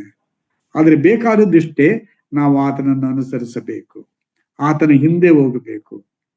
ಆತನ ಹಿಂದೆ ಹೋಗುತ್ತಾ ಇರುವಾಗ, ಆತನನ್ನು ನೋಡುತ್ತಾ ಕಲಿಯುತ್ತಾ ಹೋಗುವಾಗ, ನಾವು ನಮ್ಮ ಹಿನ್ನೆಲೆಗಳಲ್ಲಿ ಹೇಗೆ ನಾವು ಕ್ರಿಸ್ತನ ಸಾಕ್ಷಿಗಳಾಗಿ ಜೀವಿಸಬೇಕು ಅನ್ನುವುದನ್ನ ಆತನ ಮಾದರಿಯಲ್ಲಿ ನಾವು ಕಲಿತುಕೊಳ್ಳುತ್ತೇವೆ. ಮುಂದಕ್ಕೆ ಹೋಗುವಾಗ ಆತನು ಸುವಾರ್ತೆ ಸಾರುತ್ತಾ ರೋಗಗಳನ್ನು ಪರಿಹಾರ ಮಾಡುತ್ತಾ ಹೋದನು. ಯೇಸು ಕ್ರಿಸ್ತನು ನಮಗೆ ಸುವಾರ್ತೆಯನ್ನು ಸಾರುವಾಗ, ಸುವಾರ್ತೆಯು ನಮಗೆ ಹೊಸ ಜೀವವನ್ನು ಮಾತ್ರ ಕೊಡುವಂತದ್ದ ಆಗಿರದೆ, ಕನಿಕರವುಳ್ಳ ದಯವುಳ್ಳ ದೇವರು ನಮ್ಮ ಲೌಕಿಕ, ಭೌತಿಕ, ಶಾರೀರಿಕ ಕೊರತೆಗಳನ್ನು ಸಹ ಆತನು ನೀಗಿಸುತ್ತಾನೆ. ಉದಾಹರಣೆಗೆ, ಕಾಯಿಲೆಯಿಂದ ಬಂದಂತವರನ್ನ ನೋಡಿ ಕನಿಕರಿಸಿ ಪ್ರಾರ್ಥಿಸಿ ಗುಣಪಡಿಸಿದನು. ಜನರು ಹಸಿವಿಂದ ಬಳಲುತ್ತಿರುವಾಗ ಅವರಿಗೆ ಪೋಷಿಸಿ ಸುವಾರ್ತೆಯನ್ನು ಸಾರಿದನು. ಕನಿಕರ ಉಳ್ಳ ದೇವರ ಗುಣಾತಿಶಯಗಳು ನಮ್ಮಲ್ಲಿ ಬರುವಾಗ, ನಾವು ಸುವಾರ್ತೆಯನ್ನ ಇತರಿಗೆ ಪ್ರಕಟಿಸುವಾಗ ನಮ್ಮ ಕರ್ತನಾದ ಯೇಸುವಿನ ಮಾದರಿಯಲ್ಲಿಯೇ ನಾವು ಮಾಡಬೇಕಾಗಿದೆ. ಆತನು ಹೇಳಿದ್ದೇನು? ನನ್ನನ್ನು ಹಿಂಬಾಲಿಸಿರಿ, ಫಾಲೋ ಮೀ, ನಾನು ಮಾಡಿದ ಹಾಗೆ ಮಾಡ್ರಿ. ಮುಂದೆ ನಾವು ನೋಡುವಾಗ ತನ್ನ ಶಿಷ್ಯರಿಗೆ ಆತನು ಉಪದೇಶ ಮಾಡುವುದನ್ನ 5ನೇ ಅಧ್ಯಾಯದಲ್ಲಿ ನೋಡ್ತೀವಿ. ಧರ್ಮಶಾಸ್ತ್ರವನ್ನ ಜನರು ತಾವು ಕಂಡು ಕೇಳಿದವುಗಳನ್ನ ಸಂಪ್ರದಾಯಗಳಿಂದ ಬಂದ ರೀತಿಯಲ್ಲಿ ಅವರು ಮಾತನಾಡ್ತಾ ಇದ್ದರು. ಆದರೆ ಯೇಸು ಮಾತಾಡುವಾಗ ಧರ್ಮಶಾಸ್ತ್ರದ ಉದ್ದೇಶ, ಅದರ ಹಿನ್ನೆಲೆಯಲ್ಲಿ ಇರುವಂತ ನಿಜವಾದಂತ ದೇವರ ಉದ್ದೇಶ ಏನೆಂಬುದನ್ನು ತಿಳಿದು ಆತನು ಮಾತನಾಡ್ತಾನೆ. ಉದಾಹರಣೆ 2:3 ನಾವು ನೋಡ್ತೀವಿ, ವ್ಯಭಿಚಾರ ಮಾಡಬಾರದು. ಹೌದು, ಒಬ್ಬ ಸ್ತ್ರೀ ಒಬ್ಬ ಪುರುಷ ಪರಸ್ತ್ರೀ ಪರಪುರುಷನ ಬಳಿಗೆ ಹೋದ್ರೆ ವ್ಯಭಿಚಾರ ಲೋಕದ ರೀತಿಯಲ್ಲಿ. ಆದರೆ ಸ್ವಾಮಿಯ ಕಂಡೀಷನ್ ಏನು? ನೀನು ಮನಸ್ಸಲ್ಲಿ ಒಬ್ಬ ಸ್ತ್ರೀ ಒಬ್ಬ ಪುರುಷನನ್ನ ಮೋಹಿಸಿದರೆ that is the beginning of the adultery. ವ್ಯಭಿಚಾರ ಅಲ್ಲೇ ಪ್ರಾರಂಭ.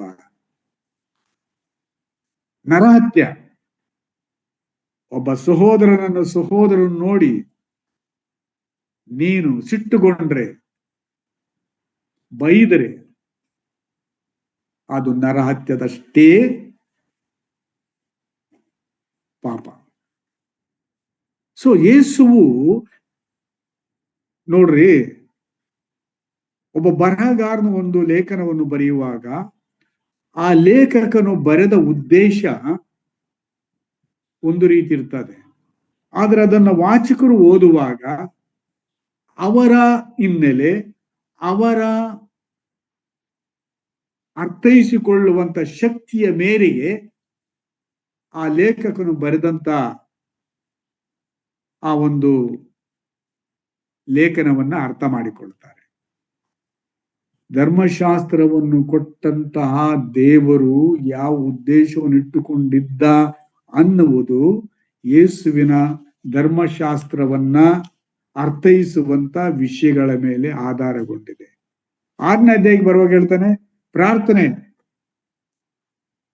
ಮಾಡಬೇಕು ದೇವರಿಗೆ. ಆದರೆ ಬರಬರ್ತ ಏನಾಯ್ತು, ಅದು ಗಿಳಿಪಾಠ ಆಯ್ತು. ಬರಬರ್ತ ಏನಾಯ್ತು, ಜನರ ಮೆಚ್ಚುಗೆಗೆ ಬಂತು. ಆದ್ರೆ ಯೇಸು ಅಲ್ಲಿ ಇಂಟರ್ವ್ಯೂನ್ ಆಗಿ ಹೇಳ್ತಾನೆ, ನೀನು ಪ್ರಾರ್ಥನೆ ಮಾಡುವಾಗ ಹೇಗಪ್ಪ ಮಾಡ್ಬೇಕು? ಯಾರಿಗೆ ಮಾಡ್ತಾ ಇದೀಯ? ಯಾರನ್ನು ಮೆಚ್ಚಿಸುವುದಕ್ಕೋಸ್ಕರ ಪ್ರಾರ್ಥನೆ ಮಾಡ್ತೀಯ? ಸೊ ಯೇಸು ಕರೆಕ್ಟ್ ಮಾಡ್ತಾ ಬಂದ ಶಿಷ್ಯರ ಅಂಡರ್ಸ್ಟ್ಯಾಂಡಿಂಗ್. ಅವನು ಸಾಧಾರಣವಾಗಿ ಯಹೂದಿ ಸಂಪ್ರದಾಯಗಳಲ್ಲಿ ಧರ್ಮಶಾಸ್ತ್ರವನ್ನು ಅರ್ಥ ಮಾಡಿಕೊಂಡಿದ್ದರು. ಆದರೆ ಧರ್ಮಶಾಸ್ತ್ರ ಕೊಟ್ಟಂತ ರಕ್ಷಕನು ಅವರಿಗೆ ಸಿಕ್ಕಿ ಆತನ ಹಿಂಬಾಲಿಸುವಾಗ ಅದನ್ನು ಹೇಗೆ ಅರ್ಥೈಸಿಕೊಳ್ಳಬೇಕು ಅನ್ನುವಂತ ಸರಿಯಾದಂತ ತಿಳುವಳಿಕೆಯನ್ನ ಕೊಟ್ಟನು. ಸತ್ಯವೇದವನ್ನು ನಾವು ಸರಿಯಾಗಿ ಅರ್ಥ ಮಾಡಿಕೊಳ್ಳದಿದ್ದರೆ, ತಪ್ಪಾಗಿ ಅರ್ಥ ಮಾಡಿಕೊಂಡು ತಪ್ಪಾದಂತಹ ರೀತಿಯಲ್ಲಿ ನಾವು ನಡ್ಕೊಳ್ಳುವುದಕ್ಕೆ ಸಾಧ್ಯತೆ ಉಂಟು. ಸೊ ಯೇಸುವು ತನ್ನ ಶಿಷ್ಯರು ಇದನ್ನು ಅರಿಯಬೇಕಂತ ಹೇಳಿ ಅಪ್ಪಣೆ ಮಾಡಿದ. ಮುಂದೆ ನಾವು ಬರುವಾಗ ಆತನು ಅನೇಕ ದಯವುಳ್ಳ ಕಾರ್ಯಗಳನ್ನ ತನ್ನ ಶಿಷ್ಯರ ಮುಂದೆ ಜನರಿಗೆ ಮಾಡುತ್ತಾ ಬಂದ. ಅಸ್ವಸ್ಥರಾದರನ್ನು ಬದುಕಿಸಿದ, ಎಷ್ಟೋ ಅದ್ಭುತ ಕಾರ್ಯಗಳನ್ನು ಮಾಡುತ್ತಾ ಬಂದ. ಶಿಷ್ಯರು ಇದನ್ನು ನೋಡ್ತಾ ಇದ್ದಾರೆ. ಶಿಷ್ಯರು ಇದನ್ನು ನೋಡುತ್ತಾ ಇರುವಾಗ ಆತನು ಶಿಷ್ಯರಿಗೆ, ನೀವು ನನ್ನ ಹಿಂಬಾಲಕರು, ನೀವೇಗಿರ್ಬೇಕು, ಯೇಸುವನ್ನು ನೋಡಿ ಕಲಿಯಬೇಕು. ಆತನು 8ನೇ ಅಧ್ಯಾಯ 18ನೇ ವಚನದಲ್ಲಿ ಹೇಳುವಾಗ, ಕೆಲವು ಆತನನ್ನು ಹಿಂಬಾಲಿಸಬೇಕಂತೇಳಿ ಬರುವಾಗ ನಾವು ಅಲ್ಲಿ ಹೋಗಿ ಮೊದಲು ಆ ಕೆಲಸ ಮಾಡ್ತೀವಿ, ಅದಕ್ಕೆ ಅಪ್ಪಣೆ ಕೊಡು ಅಂತ ಹೇಳುವಾಗ ಆತನು ಹೇಳ್ತಾನೆ, ಶಿಷ್ಯರಿಗೆ ವೈರಾಗ್ಯ ಬೇಕು. ಅಂದ್ರೆ ಇನ್ನೊಂದು ಮಾತಿನಲ್ಲಿ ಹೇಳ್ಬೇಕಾದ್ರೆ, they have to surrender all. ವೈರಾಗ್ಯ ಅಂತ ಹೇಳಿದ್ರೆ ಬಿಟ್ಟು ಬಿಡಬೇಕು. ಇನ್ನು ಜೀವಿಸುವನು ನಾನಲ್ಲ, ಕ್ರಿಸ್ತನು. ನನ್ನ ಪ್ರಿಯ ಸಹೋದರ ಸಹೋದರಿ, ಮೊದಲನೇ ಶತಮಾನದ ಕ್ರೈಸ್ತರಿಗೂ ಇದು ಕ್ರಿಸ್ತನ ಕಾಲದಲ್ಲಿದ್ದಂತ ಕ್ರೈಸ್ತರಿಗೂ ಅಪ್ಲಿಕೆ ಆಗ್ತದೆ, ನಿನಗೂ ನನಗೂ ಅಪ್ಲೈ ಆಗ್ತದೆ. ನಾವು ಆತನ ಶಿಷ್ಯರಾಗಿದ್ದಾರೆ. There is the difference between believer and a follower are the disciple. ಒಬ್ಬ ವಿಶ್ವಾಸಿಗೂ ಶಿಷ್ಯನಿಗೂ ವ್ಯತ್ಯಾಸ ಇದೆ. ಶಿಷ್ಯ ಗುರುವನ್ನ ಹಿಂಬಾಲಿಸುವವನು, ಗುರುವಿಂದ ಆರಿಸಲ್ಪಟ್ಟಂತವನು, ಗುರುವಿನ ಜೊತೆಯಲ್ಲಿರುವವನು. ಒಬ್ಬ ವಿಶ್ವಾಸಿ ಯೇಸುವಿನಿಂದ ರಕ್ಷಿಸಲ್ಪಟ್ಟು ಅದರ ಲಾಭವನ್ನು ಪಡೆದು ಒಂದು ವೇಳೆ ಅವನು ಆ ಒಂದು ಅನುಭವದಲ್ಲಿ ಹಿಂದಕ್ಕೆ ಉಳಿಬಹುದು. ನಮ್ಮ ಸಭೆಗಳಲ್ಲಿ ಇಂಥವರು ಬಹಳ ಜನರಿದ್ದಾರೆ. ಕೆಲವರು ನಾಮಧೇಯ ಆದರೆ, ಕೆಲವರು ವಿಶ್ವಾಸಕ್ಕೆ ಬಂದಿದ್ದಾರೆ, ಆದರೆ ಕರ್ತನನ್ನು ಹಿಂಬಾಲಿಸದೇ ಇರುವ ಕಾರಣ ಬೆಳವಣಿಗೆಗಳಿಲ್ಲ. ನಮ್ಮ ಸಭೆಗಳಲ್ಲಿದ್ದಾರೆ. ದೇವರು ಅದಕ್ಕೊಂದು ಉದ್ದೇಶ ಇಟ್ಟಿದ್ದಾನೆ. ನಿನ್ನನ್ನ ನನ್ನನ್ನು ನೋಡಿ ಈ ರೀತಿಯ ವಿಶ್ವಾಸದಲ್ಲಿ ಬೆಳೆಯದೇ ಇರುವಂತ ವ್ಯಕ್ತಿಗಳು ಮತ್ತು ಅವಿಶ್ವಾಸಿಗಳು, ಸಾಂಪ್ರದಾಯಿಕವಾಗಿ ಸಭೆಗೆ ಬರುವಂತವರು, ನಿನ್ನ ನನ್ನ ಜೀವಿತವನ್ನು ನೋಡಿ ಅವರು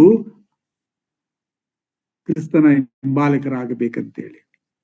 ಅದರಿಂದ ನಿನ್ನ ಮತ್ತು ನನ್ನ ಜವಾಬ್ದಾರಿಗೆ ಬಲು ದೊಡ್ಡದು. ಇಲ್ಲಿ ಸೇರಿ ಬಂದಿರುವಂತ 22 ಅಥವಾ 21 ಜನ ಏನಿದ್ದೇವೆ, ನಮ್ಮ ಮೇಲೆ ಆ ಜವಾಬ್ದಾರಿಕೆ ಪ್ರಿಯ ಸಹೋದರ ಸಹೋದರಿ. ಸೊ ಯೇಸುವು ಮಾಡುವುದನ್ನ ಇವರು ನೋಡಬೇಕು, ಆತನ ಹಾಗೆ ನಡೆಯಬೇಕು. ಸೊ ಯೇಸು ಮಾಡಿದ ಅನೇಕ ಅದ್ಭುತ ಕಾರ್ಯಗಳು ಶಿಷ್ಯರಿಗೆ ಅಗಾಧವನ್ನುಂಟು ಮಾಡಿತು, ಆಶ್ಚರ್ಯವನ್ನುಂಟು ಮಾಡಿತ್ತು. ಈತನು ಯಾರು ಅನ್ನುವ ಪ್ರಶ್ನೆ ಅವರಲ್ಲಿ ಉದ್ಭವಿಸಿತು. ಯಾಕೆಂದರೆ ಯೇಸುವು ಸಾಧಾರಣನಲ್ಲ, ದೇವಕುಮಾರನಾಗಿದ್ದ, ಮಾನವರ ಬಿಡುಗಡೆಗೋಸ್ಕರವಾಗಿ ದೇವರು ಕಳಿಸಿಕೊಟ್ಟಂತಹ ಆತನ ಮಗನಾಗಿ ಪರಿಶುದ್ಧ ಜೀವಿತವನ್ನ, ದೈವಿಕ ಜೀವಿತವನ್ನ, ಪಾಪ ಪ್ರವೇಶಕ್ಕಿಂತ ಮುಂಚಿತವಾಗಿ ಮಾನವನಲ್ಲಿ ಯಾವ ಜೀವವನ್ನು ದೇವರು ದಾರಿ ಎರೆದು ಕೊಟ್ಟಿದ್ದನೋ ಆ ಜೀವವನ್ನ ಯೇಸುವು ಜೀವಿಸುತ್ತಿದ್ದರಿಂದ ಪಾಪಮಯವಾದ ಲೋಕದಲ್ಲಿದ್ದಂತಹ ಈ ಆತನ ಶಿಷ್ಯರಿಗೆ ಆತನ ನಡೆ, ನುಡಿ, ಕ್ರಿಯೆಗಳೆಲ್ಲವೂ ಹೊಸದೆನಿಸಿತು. ಆತನು ಬಾಯಿ ಮಾತಿನಿಂದ ಸಮುದ್ರವನ್ನು ನಿಲ್ಲಿಸಿದ್ದನ್ನ ಶಿಷ್ಯರು ನೋಡಿದರು. ದೆವ್ವಗಳ ದಂಡಿನಿಂದ ಹಿಡಿಯಲ್ಪಟ್ಟವನನ್ನ ಯೇಸು ಬಿಡಿಸಿದನ್ನ ಅವರು ನೋಡಿ ಆಶ್ಚರ್ಯಪಟ್ಟರು. ಪಾರ್ಶ್ವವಾಯು ರೋಗಿಯನ್ನ ಯೇಸುವು ಗುಣಪಡಿಸಿದ ನೋಡಿ ಆಶ್ಚರ್ಯಪಟ್ಟರು. ಯಹೂದಿಯಾಗಿದ್ದರೂ ಕೂಡ, ಅಂದ್ರೆ ಯಹೂದ್ಯರಲ್ಲಿ ಈತನು ಗುರುಗಳ ಸ್ಥಾನದಲ್ಲಿದ್ದ, ರಬ್ಬಿಯ ಸ್ಥಾನದಲ್ಲಿದ್ದರೂ ಕೂಡ ಸಾಮಾನ್ಯ ಜನರೊಟ್ಟಿಗೆ, ಸಮಾಜದ ತಳ ಸಮುದಾಯದವರೊಟ್ಟಿಗೆ ಆತನು ಬೆರೆಕೆಯಾದ. ಇದನ್ನೆಲ್ಲ ಜನರು ನೋಡುವಾಗ, ಶಿಷ್ಯರು ನೋಡುವಾಗ ಅನುಮತಿಸಿದ. ಅವರ ಗುರುಗಳು ಯಾರು ಸಮಾಜದ ತಳವರ್ಗದವರೊಟ್ಟಿಗೆ ಒಕ್ಕು ಬೆಳಕೆ ಮಾಡ್ತಾ ಇರ್ಲಿಲ್ಲ, ಮೈಲಿಗೆ ಆಗ್ತದೆ ಅಂತೇಳಿ ಅಂತಿದ್ದರು. ಕ್ಯಾಸ್ಟಿಸಮ್ ಭಾರತೀಯರಾದಂತ ನಮ್ಮ DNA ಯಲ್ಲಿದೆ. ನಮ್ಮಲ್ಲಿ DNA ಇದೆ. ಇನ್ನೊಬ್ಬರ ಬಗ್ಗೆ ತಾತ್ಸಾರ ಭಾವನೆ, ಅವರ ಹಿನ್ನೆಲೆಯ ಬಗ್ಗೆ. ಸೊ ಶಿಷ್ಯರು ಗುರುವನ್ನು ನೋಡಿದರು, ಗುರುವಲ್ಲಿ ಆ ಭಾವನೆ ಕಾಣಲಿಲ್ಲ. ಅವರಿಗೆ ಆಶ್ಚರ್ಯ ಆಯಿತು. ಇತರ ಗುರುಗಳು ಶಿಷ್ಯರನ್ನು ಕೇಳಿದ್ರು, ಈ ಸಂದರ್ಭದಲ್ಲಿ ನೀನು ಗುರು ನೋಡಪ್ಪ, ಅವ್ರ ಸುಂಕದವರ ಪಾಪಿಗಳ ಮನೆಗೆ ಹೋಗ್ತಾ ಇದ್ದಾನೆ. ಯೇಸು ಅವರಿಗೆ ಹೇಳಿದ್ದ, ನಾನು ನೀತಿವಂತರನ್ನು ಕರೆಯುವುದಕ್ಕೆ ಬಂದವನಲ್ಲ. 13ನೇ ವಚನ 9ನೇ ಅಧ್ಯಾಯ. ನಾನು ನೀತಿವಂತರನ್ನು ಕರೆಯುವುದಕ್ಕೆ ಬರಲಿಲ್ಲ, ಪಾಪಿಗಳನ್ನು ಕರೆಯುವುದಕ್ಕೆ ಬಂದನು. ಪಾಪಿಗಳನ್ನು ಹುಡುಕಿ ರಕ್ಷಿಸುವುದಕ್ಕಾಗಿ ಯೇಸು ಕ್ರಿಸ್ತನು ಬಂದನು. ನನ್ನ ಪ್ರಿಯ ಸಹೋದರ ಸಹೋದರಿ, ನೀನು ನಾನು ಯೇಸುವಿನ ಹೆಸರನ್ನು ಹೇಳಿಕೊಂಡಿರುವಾಗ, ಆತನು ಹಿಂಬಾಲಿಸುವಂತ ಶಿಷ್ಯರಾಗಿರುವಾಗ, ನಮ್ಮ ಮನೋಭಾವವು ಕೂಡ ಯೇಸುವಿನದೇ ಆಗಿರಬೇಕು. ಯೇಸು ಹೇಗೆ ನೀಡಿಕೆ ಉಳ್ಳಂತ ಜನರ ಜೊತೆಯಲ್ಲಿ ಆತನು ಒಕ್ಕೂ ಬಳಕೆ ಮಾಡಿದನು, ಅವರನ್ನ ಕರ್ತನ ಬಳಿಗೆ ನಡೆಸುವುದಕ್ಕಾಗಿ ಅವರಂತಾದನು, ಹಾಗೆ ಆತನ ಶಿಷ್ಯರು ಆಗಬೇಕಂತೇಳಿ ಆತನು ಕಲಿಸಿಕೊಟ್ಟನು ಶಿಷ್ಯರಿಗೆ. ಮುಂದಕ್ಕೆ ನಾವು ನೋಡುವಾಗ ಶಿಷ್ಯರು ಹೀಗೆ ಬೆಳೆಯುತ್ತಾ ಬರುತ್ತಾ ಇರುವಾಗ ಆತನು ಅವರನ್ನ ಸೇವೆ ಮಾಡುವುದಕ್ಕೆ ಕಳಿಸ್ತಾನೆ. 10ನೇ ಅಧ್ಯಾಯಕ್ಕೆ ಬರುವಾಗ ತನ್ನಿಂದ ಕಲಿತದ್ದನ್ನ, ತನ್ನಲ್ಲಿ ಕಂಡದ್ದನ್ನ ಇವರು ಹೊರಟು ಹೋಗಿ ಸುವಾರ್ತೆ ಸಾರುವುದಕ್ಕಾಗಿ ಅವರನ್ನ 10ನೇ ಅಧ್ಯಾಯದಲ್ಲಿ ಕಳಿಸಿಕೊಡ್ತಾನೆ. ಯೇಸುವು ದೇವಕುಮಾರನಾಗಿ ಈ ಲೋಕಕ್ಕೆ ಬರುವಾಗ ಭಕ್ತನಾದಂತಹ ಪೌಲನು ನಮಗೆ ಫಿಲಿಪ್ಪಿಯವರಿಗೆ ಬರೆದ 2ನೇ ಪತ್ರದಲ್ಲಿ ಕರ್ತನಾದ ಯೇಸು ಕ್ರಿಸ್ತನು ನರವತಾರ ಬಂದಾಗ, ಎತ್ತಿ ಬಂದಾಗ ಹೇಗೆ ಬಂದ ಅನ್ನುವುದನ್ನ ಆತನು ವಿವರಣೆ ಮಾಡ್ತಾನೆ. ದೇವರಾಗಿದ್ದಂಥವನು ತನ್ನನ್ನು ತಗ್ಗಿಸಿಕೊಂಡನು, ಬರಿದಾದನು, ದಾಸನ ರೂಪವನ್ನು ಧರಿಸಿಕೊಂಡನು. ಸೊ ಇಲ್ಲಿ ಯೇಸುವು ತನ್ನ ಶಿಷ್ಯರಿಗೆ ಹೇಳ್ತಾ ಇದ್ದಾನೆ, ನೀವು ಸುವಾರ್ತೆ ಸಾರಲಿಕ್ಕೆ ಹೋಗ್ರಿ, ಜನರು ಸುವಾರ್ತೆಯನ್ನು ಕೇಳುವುದಕ್ಕೆ ಕಾದಿದ್ದಾರೆ ಅಂತೇಳಿ ಹೇಳುವಾಗ ಅವರಿಗೆ ಏನ್ ಹೇಳ್ತಾನಂತೇಳಿ ಹೇಳಿದ್ರೆ, ನೀವು ಸುವಾರ್ತೆಯನ್ನು ಸಾರಿರಿ. 9ನೇ ಅಧ್ಯಾಯದ 35ರಿಂದ 38 ವಚನಗಳನ್ನು ನೋಡುವಾಗ ಜನರ ಗುಂಪುಗಳನ್ನು ನೋಡಿ ಆತನು ಮನಮರುಗಿದನು. ಕಂಪ್ಯಾಷನ್. ನನ್ನ ಪ್ರಿಯ ಸಹೋದರ ಸಹೋದರಿ, ಯೇಸುವಿನ ಶಿಷ್ಯನಂತ ನಾನು ನೀನು ಅಂದುಕೊಳ್ಳುವಾಗ ನಮ್ಮಲ್ಲಿ ಯೇಸುವಿನಲ್ಲಿದ್ದಂತ ಕನಿಕರ, ಯೇಸುವಿನಲ್ಲಿದ್ದಂತ ದಯೆ, ಮನುಷ್ಯರ ಕಡೆಗೆ, ನಶಿಸಿ ಹೋಗುವಂತ ಆತ್ಮಗಳ ಕಡೆಗೆ, ಬಲಹೀನರಾದಂತ ಸಹೋದರ ಸಹೋದರಿಯರ ಕಡೆಗೆ ಆ ಭಾವನೆ ನಮಗೆ ಬೇಕು. ಯೇಸುವಿನ ಮನಸ್ಸು ನಮಗಿರುವುದಿದ್ದರೆ ನಾವು ಆತನ ಶಿಷ್ಯರಾಗೋದಕ್ಕೆ ಸಾಧ್ಯತೆ ಇಲ್ಲ. ಯೇಸುವು ಮನಮರಿಗೆ ತನ್ನ ಶಿಷ್ಯರಿಗೆ ಹೇಳ್ತಾನೆ, ಹೋಗ್ರಿ ಸುವಾರ್ತೆ ಸಾರಿರಿ ಎಂಬುದಾಗಿ 12 ಮಂದಿ ಶಿಷ್ಯರನ್ನ ತನ್ನ ಮುಂಚಿತವಾಗಿ ಕಳಿಸುತ್ತಾನೆ. ಅವ್ರಿಗೆ ಹೋಗುವಾಗ ಕೆಲವು ಪ್ರಿನ್ಸಿಪಲ್ಸ್ ಹೇಳ್ತಾನೆ. ದುಡ್ಡು ತಕೊಂಡೋಗ್ಬೇಡಿ, ಕೆರೆಗಳನ್ನು ತಕೊಂಡೋಗ್ಬೇಡಿ, 2 ಜೊತೆ ಬಟ್ಟೆ ತಕೊಂಡೋಗ್ಬೇಡ್ರಿ. ಇದು ಯೇಸುವು ಕಲಿಸಿಕೊಟ್ಟಂತ ಮಾದರಿ. ಇದ್ದ ರೀತಿಯಲ್ಲಿಯೇ, ಇದ್ದ ಸ್ಥಿತಿಯಲ್ಲಿಯೇ ನೀನು ಆತನಿಗೋಸ್ಕರವಾಗಿ ಸೇವೆ ಮಾಡುವವಳು ಸೇವೆ ಮಾಡುವವನು ಆಗಿರಬೇಕು. ಸೊ ಅವರನ್ನು ಕಳಿಸಿಕೊಟ್ಟಂತ ರಕ್ಷಕನು ಅವರ ನೀಡಿಕೆಗಳನ್ನ, ಅವರ ಅವಶ್ಯಕತೆಗಳನ್ನ ಪೂರೈಸುತ್ತಾನೆ ಅಂತ ಹೇಳಿ ನಂಬಬೇಕು. ತಂದೆಯಾದ ದೇವರು ತನ್ನನ್ನು ಕಳಿಸಿಕೊಟ್ಟಿರುವಾಗ ಆತನು ನನ್ನನ್ನು ನೋಡಿಕೊಳ್ಳುತ್ತಾನೆನ್ನುವಂತ ಪರಿಪೂರ್ಣ ವಿಶ್ವಾಸ ಯೇಸುವಿಗಿತ್ತು. ಆದ್ರಿಂದ ಆತನು ರಾಜನ ಮನೆಯಲ್ಲಿ ಹುಟ್ಟಲಿಲ್ಲ, ಬಡವರಲ್ಲಿ ಬಡವನ ಮನೆಯಲ್ಲಿ ಹುಟ್ಟಿದ. ಯೇಸುವಿನ ಜೀವಿತ ನಿನಗೂ ನನಗೆ ಮಾದರಿ. ಸೊ ಹೀಗೆ ಯೇಸುವು ಮುಂದೆ ಹೋಗುವಾಗ ಅವರನ್ನ ಟ್ರೈನ್ ಅಪ್ ಮಾಡ್ತಾ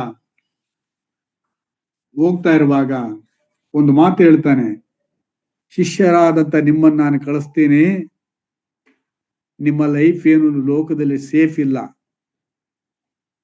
ತೋಳಗಳ ನಡುವೆ ಕುರಿಗಳನ್ನು ಕಳಿಸಿದ ಹಾಗೆ. 16ನೇ ವಚನ, 10ನೇ ಅಧ್ಯಾಯ 16ನೇ ವಚನ. ಪ್ರಿಯರೇ, ಯೇಸುವಿನ ಹಿಂಬಾಲಕರಾಗುವುದಕ್ಕೆ ಒಂದು ಅರ್ಹತೆ ಏನಂತ ಹೇಳಿದ್ರೆ, ಯೇಸು ಇದನ್ನ ಬೋಧಿಸುವಾಗ ಲೂಕನು ಬರೆದ ಸುವಾರ್ತೆಯಲ್ಲಿ 14ನೇ ಅಧ್ಯಾಯದಲ್ಲಿ ಶಿಷ್ಯನಾದಂಥವನು ಏನು, ಹೇಗಿರಬೇಕು ಅನ್ನುವುದಕ್ಕೆ ಕೆಲವು ನಿಯಮಗಳನ್ನು ಕೊಟ್ಟಿದ್ದಾನೆ. ಒಂದೆರಡು ನೋಡೋಣ. ಲೂಕನು ಬರೆದ ಸುವಾರ್ತೆ 14ನೇ ಅಧ್ಯಾಯದಲ್ಲಿ ನಾವು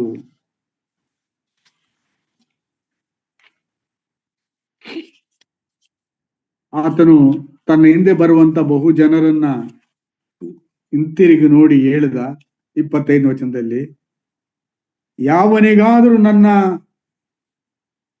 ಬಳಿಗೆ ಬಂದು ಆ ದೇವರೇ ನಾನು ನಿನ್ನನ್ನು ಹಿಂಪಾಲಿಸ್ತೀನಿ, ನಿನ್ನ ಶಿಷ್ಯನಾಗಿರ್ತೇನೆ ಅಂತ ಹೇಳಿ ತಂದೆ ತಾಯಿ ಹೆಂಡತಿ ಮಕ್ಕಳು ಅಣ್ಣ ತಮ್ಮಂದಿರು ಅಕ್ಕ ತಂಗಿರು ಇವರನ್ನು ತನ್ನ ಪ್ರಾಣವನ್ನು ಸಹ ಹಾಗೆ ಮಾಡದಿದ್ದರೆ ಅವನು ನನ್ನ ಶಿಷ್ಯನಾಗಿರಲ್ಲ. ಕಂಡೀಷನ್. ನಾವು ಎಲ್ಲದಕ್ಕಿಂತಲೂ ನಮ್ಮ ಗುರಿ ಯೇಸುವಾಗಿರಬೇಕು. ಬಿಟ್ಟು ಬಿಡು, ಹಾಗೆ ಮಾಡು ಅಂತ ಹೇಳುವಂತ ಈ ಪದದ ಅರ್ಥ ಅಲ್ಲ. ಏನಂತ ಹೇಳಿದ್ರೆ, ಎಲ್ಲದಕ್ಕಿಂತಲೂ ನಾವು ನಮ್ಮ ಆದ್ಯತೆ ಯೇಸುವಿನ ಮೇಲೆ. ಯೇಸುವನ್ನು ಪ್ರೀತಿಸುವ ವಿಷಯದಲ್ಲಿ ನಿನ್ನ ಹೆಂಡತಿ, ಗಂಡ, ಮಕ್ಕಳು, ತಂದೆ ತಾಯಿಗಳು, ಬೇರೆ ಯಾರು ನಿನಗೆ ಅಡೆತಡೆಯನ್ನು ಉಂಟು ಮಾಡಬಾರದು. ಅಡೆತಡೆಯ ವಿಷಯ ಬಂದಾಗ ಅವರಿಗಿಂತಲೂ ಮೀರಿ ನೀನು ಯೇಸುವನ್ನ ಪ್ರೀತಿ ಮಾಡಬೇಕು. ಸೊ ಮುಂದುವರೆದು ಆತನು ಇರುವುದನ್ನೆಲ್ಲ ಬಿಟ್ಟು ಬಿಡದಿದ್ದರೆ ಅವನು ನನ್ನ ಶಿಷ್ಯನಾಗಿರಲ್ಲ. ತನಗಿರುವುದನ್ನೆಲ್ಲ. So that mean total surrender. ಇನ್ನು ಜೀವಿಸುವನು ನಾನಲ್ಲ, ಕ್ರಿಸ್ತನು. ಒನ್ಸ್ ನಾನು ಆತನನ್ನು ಹಿಂಬಾಲಕನಾದ ಮೇಲೆ, ಆತನ ಶಿಷ್ಯನೆನಿಸಿಕೊಂಡ ಮೇಲೆ, ಆತನು ನನ್ನ ಪ್ರಾಣವನ್ನ ಉಳಿಸುವುದಕ್ಕೆ ತನ್ನ ಪ್ರಾಣ ಕೊಟ್ಟ ಅಂತೇಳಿ ದೀಕ್ಷಾಸ್ಥಾನ ತೆಗೆದುಕೊಂಡು ನೀನು ಸಾಕ್ಷಿ ಕೊಡುವಾಗ ಅಲ್ಲಿಗೆ ನೀನು ಆತನನ್ನು ಹಿಂಬಾಲಿಸುತ್ತೀ ಅನ್ನುವಂತ ತೀರ್ಮಾನ ಮಾಡಿದೆ. ಲೋಕವು ಹಿಂದೆ, ಶಿಲುಬೆಯು ಮುಂದೆ. ಎಲ್ಲರೂ ಕೈ ಬಿಟ್ಟರು, ನಾ ಯೇಸುವನ್ನ ಹಿಂಬಾಲಿಸುವೆ ಅನ್ನುವಂತ ದೃಢ ನಿರ್ಧಾರ ಶಿಷ್ಯರದಾಗಿರಬೇಕು. ಸೊ ಈ ಹಿನ್ನೆಲೆಯಲ್ಲಿ ಆತನು ಈ ಮಾತನ್ನು ಹೇಳಿದ, ನೋಡ್ರಿ, ತೋಳಗಳ ನಡುವೆ ಕುರಿಗಳನ್ನು ಹೋಗಿ ಗೊಡಿಸಿದಂತೆ ನಿಮ್ಮನ್ನು ಹೋಗಿ ಗೊಡಿಸುತ್ತೇನೆ. ಪ್ರಿಯ ಸಹೋದರ ಸಹೋದರಿ, ಯಾವಾಗ ನೀನು ಯೇಸುವನ್ನು ಹಿಂಬಾಲಿಸುತ್ತೇನೆ ಅಂತೇಳಿ ದೃಢ ತೀರ್ಮಾನ ಮಾಡಿ ಆತನ ಜೊತೆಯಲ್ಲಿ ನಾನು ಇರುತ್ತೇನೆ ಅಂತೇಳಿ ಹೇಳ್ತೀಯೋ, ಆಗ ಲೋಕವು ನಿನ್ನನ್ನು ಹಾಗೆ ಮಾಡುತ್ತದೆ. ನಿನ್ನ ಒಡ ಹುಟ್ಟಿದವರು, ಎತ್ತವರು, ನಿನ್ನ ಕೈ ಹಿಡಿದ ಹೆಂಡತಿ, ಗಂಡ ನಿನ್ನನ್ನು ಹಾಗೆ ಮಾಡುವರು. ನೀನು ಕ್ರಿಸ್ತನಲ್ಲಿ ನಂಬಿಕೆ ಇಟ್ಟಿದ್ದರಿಂದ, ಆತನನ್ನು ಹಿಂಬಾಲಿಸುವುದರಿಂದ ನೀನು ಇದನ್ನೆಲ್ಲ ಫೇಸ್ ಮಾಡ್ಲಿಕ್ಕೆ ರೆಡಿ ಇರಬೇಕು. ಇಡೀ ಲೋಕವೇ ನಿನ್ನನ್ನು ಹಾಗೆ ಮಾಡ್ತದೆ. ಮರಣವನ್ನು ಕೂಡ ನಿನಗೆ ಬಂದರೂ ಯೇಸುವಿನ ನಿಮಿತ್ತವಾಗಿ ಅದೇನು ಆಶ್ಚರ್ಯವಲ್ಲ. ಇವತ್ತು ನಮ್ಮ ಭಾರತ ದೇಶದಲ್ಲಿರುವಂತ ಕ್ರೈಸ್ತರು ಇದನ್ನ ಅನುಭವಿಸ್ತಾ ಇದ್ದಾರೆ ಕೆಲವು ಕಡೆಗಳಲ್ಲಿ. ಸೊ ಯೇಸುವಿನ ಹಿಂಬಾಲಕನು, ಯೇಸುವಿನ ಶಿಷ್ಯನು ಆತನು ಹೇಳಿದ ಕೆಲಸವನ್ನ ಆತನು ಹೇಳಿದ ರೀತಿಯಲ್ಲಿ ಮಾಡುವುದಕ್ಕಾಗಿ ಕರೆಯಲ್ಪಟ್ಟಿದ್ದಾನೆ. ಆತನು ಹೇಳಿದ ರೀತಿಯಲ್ಲಿ ಮಾಡಬೇಕು. ನಾವು ನಮ್ಮದೇ ಪ್ಲಾನ್ಸು, ನಮ್ಮದೇ ಐಡಿಯಾಸು ಇರ್ಬೋದು, ಚೆನ್ನಾಗಿ ಕೆಲಸ ಮಾಡ್ಬೋದು, ಆದರೆ ಅವೆಲ್ಲವೂ ಯೇಸುವಿನ ಮುಂದೆ ಅದು ಪ್ರಯೋಜನವಿಲ್ಲ. ಆತನು ಹೇಳಿದ್ದನ್ನ ಹೇಳಿದ ರೀತಿಯಲ್ಲಿ ಮಾಡಬೇಕು. ಯೇಸು ಕ್ರಿಸ್ತನು ಇದಕ್ಕೆ ಮಾದರಿ. ಆತನು ಏನ್ ಹೇಳ್ತಾನೆ 17ನೇ ಯೋಹಾನ ಬರೆದ ಸುವಾರ್ತೆಯಲ್ಲಿ, ತಂದೆಯೇ ನೀನು ನನಗೆ ಕೊಟ್ಟ ಕೆಲಸವನ್ನ ನಾನು ಮಾಡಿ ಲೋಕದಲ್ಲಿ ನಿನ್ನನ್ನು ಮಹಿಮೆ ಪಡಿಸಿದ್ದೇನೆ. ನೀವೇನು ಮಾಡಿದ್ರೂ ಕೂಡ ಅದರ ಮೂಲಕವಾಗಿ ತಂದೆಗೆ ಮಹಿಮೆ ಆಗಬೇಕು. ತಂದೆಗೆ ಮಹಿಮೆ ಆಗಬೇಕಾಗಿದ್ದರೆ ತಂದೆ ಹೇಳಿದಂತೆ ಮಾಡಬೇಕು. ಇಲ್ಲದ ಹೋದರೆ ಆತನಿಗೆ ಮಹಿಮೆ ಆಗುವುದಿಲ್ಲ. ಇಲ್ಲ, ನೀನು ಮಾಡಿದ್ದು ನನ್ನ ಮನಸ್ಸಿಗೆ ಬರ್ತಾ ಇಲ್ಲ ಅಂತ ಹೇಳಿದ್ರೆ ದೇವರು ಅದು ಸಮ್ಮತಿಸಲ್ಪಡುವುದಿಲ್ಲ. ಆತನ ಮನಸ್ಸಿನಂತೆ ಆತನು ಹೇಳಿದಂತೆ ಮಾಡಲಿಕ್ಕೆ ನಾವು ಕರೆಯಲ್ಪಟ್ಟಿದ್ದೇವೆ. ಆತನು ಹೇಳಿದಂಗೆ ಮಾಡಿದರೆ ಆತನಿಗೆ ಮಹಿಮೆ ಉಂಟಾಗ್ತದೆ. ಯೇಸು ಅದಕ್ಕೆ ನಮಗೆ ಮಾದರಿ. ಸೊ ಯೇಸು ಮಾಡುವುದನ್ನೆಲ್ಲ ಶಿಷ್ಯರು ನೋಡುತ್ತಾ ಬರುವಾಗೆ ಆತನು ಅನುಮತಿಸಿದನು. ಒಂದು ವಿಷಯ ಹೇಳಿ ನಾನು ನನ್ನ ಮಾತುಗಳನ್ನು ಮುಗಿಸ್ತೇನೆ. ಈ ಶಿಷ್ಯರ ಕುರಿತಾದಂತ ವಿಷಯಗಳು ಮುಂದುವರಿಸ್ತದೆ ಮುಂದೆ. 16ನೇ ಅಧ್ಯಾಯಕ್ಕೆ ಬರುವಾಗ ಆಲ್ಮೋಸ್ಟ್ ಯೇಸುವು ಈ ಲೋಕದಲ್ಲಿ ತಾನು ತಂದೆ ಕೊಟ್ಟ ಕೆಲಸಗಳನ್ನೆಲ್ಲ ಮಾಡ್ತಾ ಬಂದ. ಇನ್ನು ಆತನು ಶಿಲುಬೆಯ ಕಂಬವನ್ನು ಏರುವ ದಿನಗಳು ಜಾಸ್ತಿ ದಿನಗಳಿಲ್ಲ. 16ನೇ ಅಧ್ಯಾಯಕ್ಕೆ ಬರುವಾಗ ಯೇಸುವಿಗೆ ಒಂದು ಕುತೂಹಲ. ಇವರು ನನ್ನ ಜೊತೆಯಲ್ಲಿ 3 ವರ್ಷಗಳ ಕಾಲ ಇದ್ರಲ್ಲ, ಎಷ್ಟರ ಮಟ್ಟಿಗೆ ನನ್ನನ್ನು ಯಾರಂತೇಳಿ ತಿಳ್ಕೊಂಡಿದ್ದಾರೆ ಅನ್ನುವುದು ಯೇಸುವು ತನ್ನ ಶಿಷ್ಯರ ಬಾಯಿಂದ ಕೇಳಬೇಕು ಅನ್ನುವಂತಹ ಕುತೂಹಲ. ಆದ ಕಾರಣ 16ನೇ ಅಧ್ಯಾಯಕ್ಕೆ ಬರುವಾಗ 13ನೇ ವಚನದಲ್ಲಿ ಆತನು ತನ್ನ ಶಿಷ್ಯರಿಗೊಂದು ಮಾತು ಕೇಳ್ತಾನೆ. ಜನರು ಮನುಷ್ಯಕುಮಾರನಾದ ನನ್ನನ್ನು ಯಾರು ಅನ್ನುತ್ತಾರೆ? What the people say about me? ನನ್ನನ್ನು ಯಾರು ಅಂತಾರೆ? ಇವಾಗ ಯೇಸು ಕ್ರಿಸ್ತನನ್ನ ಪ್ರಪಂಚದವರೇನಂತ ಹೇಳ್ತಾರೆ? ಆತನು ಒಬ್ಬ ಐತಿಹಾಸಿಕ ಪುರುಷ, ಒಬ್ಬ ಗುರು, ಕ್ರೈಸ್ತ ಧರ್ಮದ ಸ್ಥಾಪಕ ಎಂಬುದಾಗಿ ಜನರು ಗುರುತಿಸಬಹುದು ಯೇಸು ಸ್ವಾಮಿ. ಆದರೆ ತನ್ನ ಶಿಷ್ಯರು ತನ್ನನ್ನು ಯಾರು ಅಂತೇಳಿ ಗುರುತಿಸ್ತಾರೆ ಅನ್ನುವಂಥದ್ದು ಆತನ ಇಚ್ಛೆ ಇದ್ದುದರಿಂದ ಮೊದಲನೇ ಪ್ರಶ್ನೆ ಅವರು ಕೇಳಿದೆ, ಮನುಷ್ಯ ಕುಮಾರದ ನನ್ನನ್ನು ಯಾರು ಅಂತಾರೆ ಜನರು? ಈ ಪ್ರಶ್ನೆ ನಿನಗೂ ನನಗೆ ಯೇಸು ಇವತ್ತು ನಮ್ಮ ಕ್ರೈಸ್ತ ಪ್ರಯಾಣದಲ್ಲಿ ಎಷ್ಟೇ ವರ್ಷಗಳ ಅನುಭವ ನಮಗಿದ್ದರೂ ಆತನು ಇವತ್ತು ನಮಗೆ ಅದೇ ಪ್ರಶ್ನೆಯನ್ನು ಕೇಳ್ತಾನೆ. ಜನರು ನನ್ನನ್ನು ಯಾರಂತಾರೆ? ಭಾರತೀಯರಾದಂತ ಜನರು, ನಿನ್ನ ಬಂಧುಗಳು, ನಿನ್ನ ಸಮಾಜದಲ್ಲಿರುವಂತವರು, ನಿಮ್ಮ ಸಭೆಗೆ ಬರುವಂತವರು ನನ್ನನ್ನು ಯಾರು ಅಂತಾರೆ? ಸೊ ನಾವ್ ಹೇಳ್ಬೋದು, ಲೋಕರಕ್ಷಕನು, ದೇವರ ಕುಮಾರನು, ಮಾನವರಿಗೆ ಬಿಡುಗಡೆಯನ್ನು ಕೊಡುವಾತನು ಅಂತೇಳಿ ಅನೇಕರು ಇವತ್ತು ಹೇಳಬಹುದು. ಹೇಗೆ ಶಿಷ್ಯರು ಜನರು ಆ ಕಾಲದಲ್ಲಿ ಏನಂತ ಆದ್ರೆ ಯೇಸುವಿನ ಬಗ್ಗೆ ಅದನ್ನು ಹೇಳಿದ್ದನ್ನ 13ನೇ ವಚನದಲ್ಲಿ ನೋಡ್ತೀವಿ. 15ನೇ ವಚನದಲ್ಲಿ ಆತನು 2ನೇ ಪ್ರಶ್ನೆಯನ್ನು ಕೇಳಿದ. ಆದರೆ ನೀವು ನನ್ನ ಜೊತೆಯಲ್ಲಿ 3 ವರ್ಷಗಳಿಂದ ಇದ್ದೀರಲ್ಲ, ನಾನು ಮಾಡೋದನ್ನ ನೋಡಿದ್ದೀರಿ, ನಾನು ಹೇಳೋದನ್ನ ಕೇಳಿಸಿಕೊಂಡಿದ್ದೀರಿ, ನಾನು ಇದನ್ನೆಲ್ಲ ಯಾವ ಶಕ್ತಿಯ ಮೇಲೆ ಮಾಡ್ತಾ ಇದ್ದೇನೆ ಅನ್ನೋದನ್ನ ನೀವು ನೋಡಿದ್ದೀರಿ, ಕೇಳಿದ್ದೀರಿ. ಬೇರೆಯವರು, ದೂರದವರು ನನ್ನನ್ನ ನೋಡಿ ತಿಳ್ಕೊಳ್ಳುವುದಕ್ಕಿಂತ ನನ್ನ ಜೊತೆಲಿರುವಂತ ನೀವುಗಳು ಈ 3 ವರ್ಷಗಳ ಕಾಲ ನೀವು ನನ್ನನ್ನ ಯಾರು ಎಂದು ತಿಳ್ಕೊಂಡಿದ್ದೀರಿ. ಈ ಪ್ರಶ್ನೆಯನ್ನ ಇವತ್ತು ಯೇಸು ಸ್ವಾಮಿಯು ನಮ್ಮನ್ನು ಕೇಳ್ತಾ ಇದ್ದಾನೆ. ವಿಲ್ಸನ್ ಗಾರ್ಡನ್ ಸಭೆಯಲ್ಲಿರುವಂತವರೇ, ನೀವು ಇಷ್ಟು ವರ್ಷಗಳಿಂದ ನನ್ನನ್ನು ನಂಬಿದ್ದೀರಿ, ಈಗ ನಿಮ್ಮ ಅನುಭವದಲ್ಲಿ ನೀವು ನನ್ನನ್ನು ಯಾರು ಅನ್ನುತ್ತೀರಿ? ಇದು ಪ್ರತಿಯೊಬ್ಬರಾದಂತ ನಮಗೆ, ಇಲ್ಲಿ ಸೇರಿ ಬರುವಂತ ನಮಗೆ ಆತನ ಪ್ರಶ್ನೆಯಾಗಿದೆ. ನೀವು ನನ್ನನ್ನು ಯಾರನ್ನುತ್ತೀರಿ? ಯಾಕಂದ್ರೆ ಯೇಸುವಿಗೆ ಕುತೂಹಲ.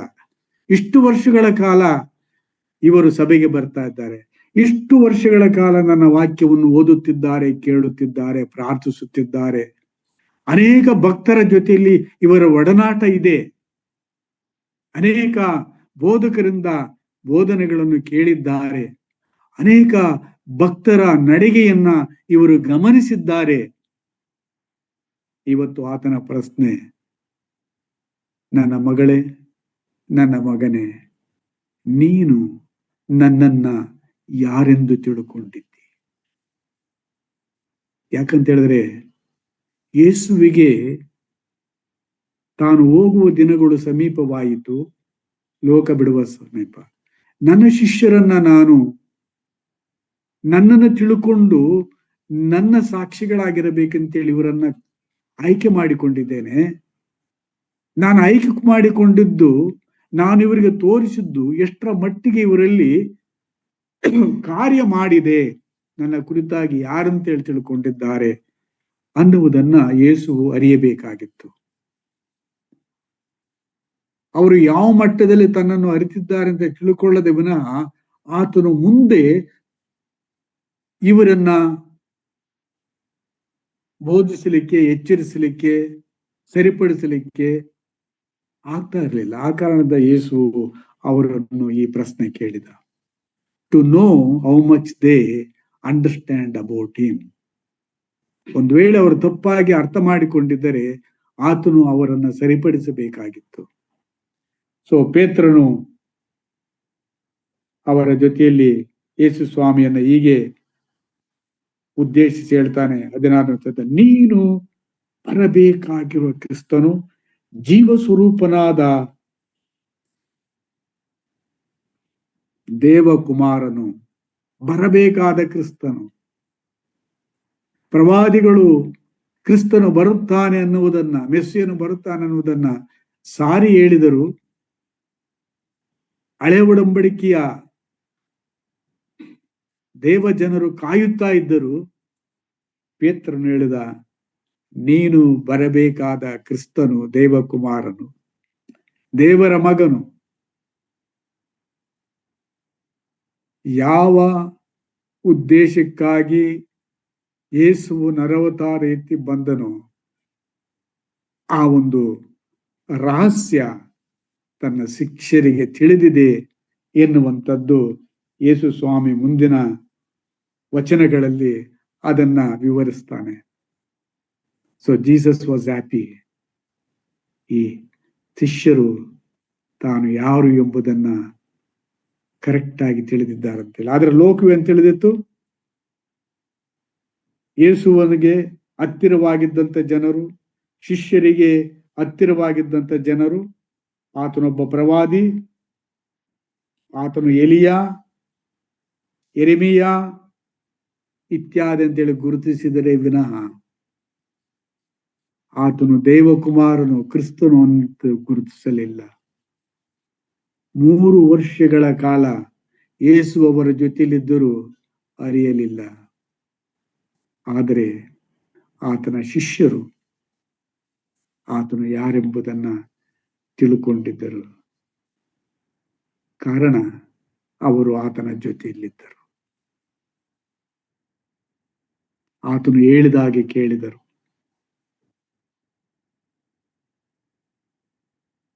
The secret of knowing Christ is to be with him,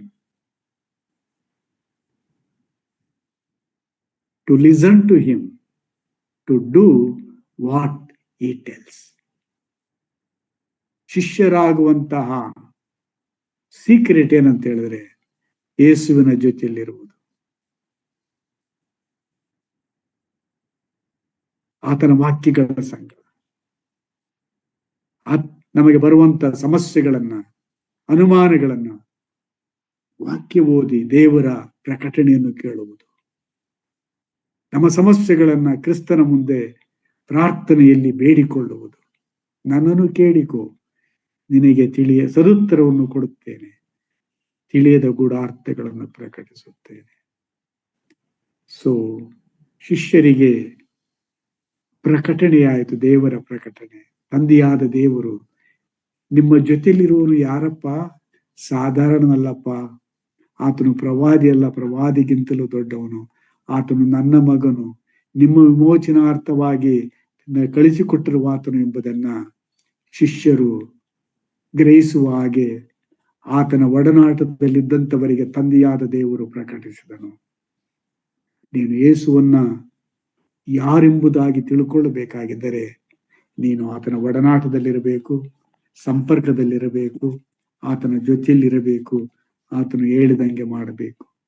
ಶಿಷ್ಯರನ್ನು ಆರಿಸಿಕೊಂಡಿದ್ದು ಅವರು ತನ್ನ ಜೊತೆಯಲ್ಲಿರಬೇಕಂತೇಳಿ, ತಾನು ಅವರಿಗೆ ದೆವ್ವಗಳನ್ನು ಬಿಡಿಸುವಂತ ಅಧಿಕಾರವನ್ನು ಕೊಟ್ಟು ಸುವಾರ್ತೆ ಸೇವೆಗೆ ಕಳಿಸಬೇಕಂತೇಳಿ ಅವರನ್ನು ನೇಮಿಸಿಕೊಂಡನು.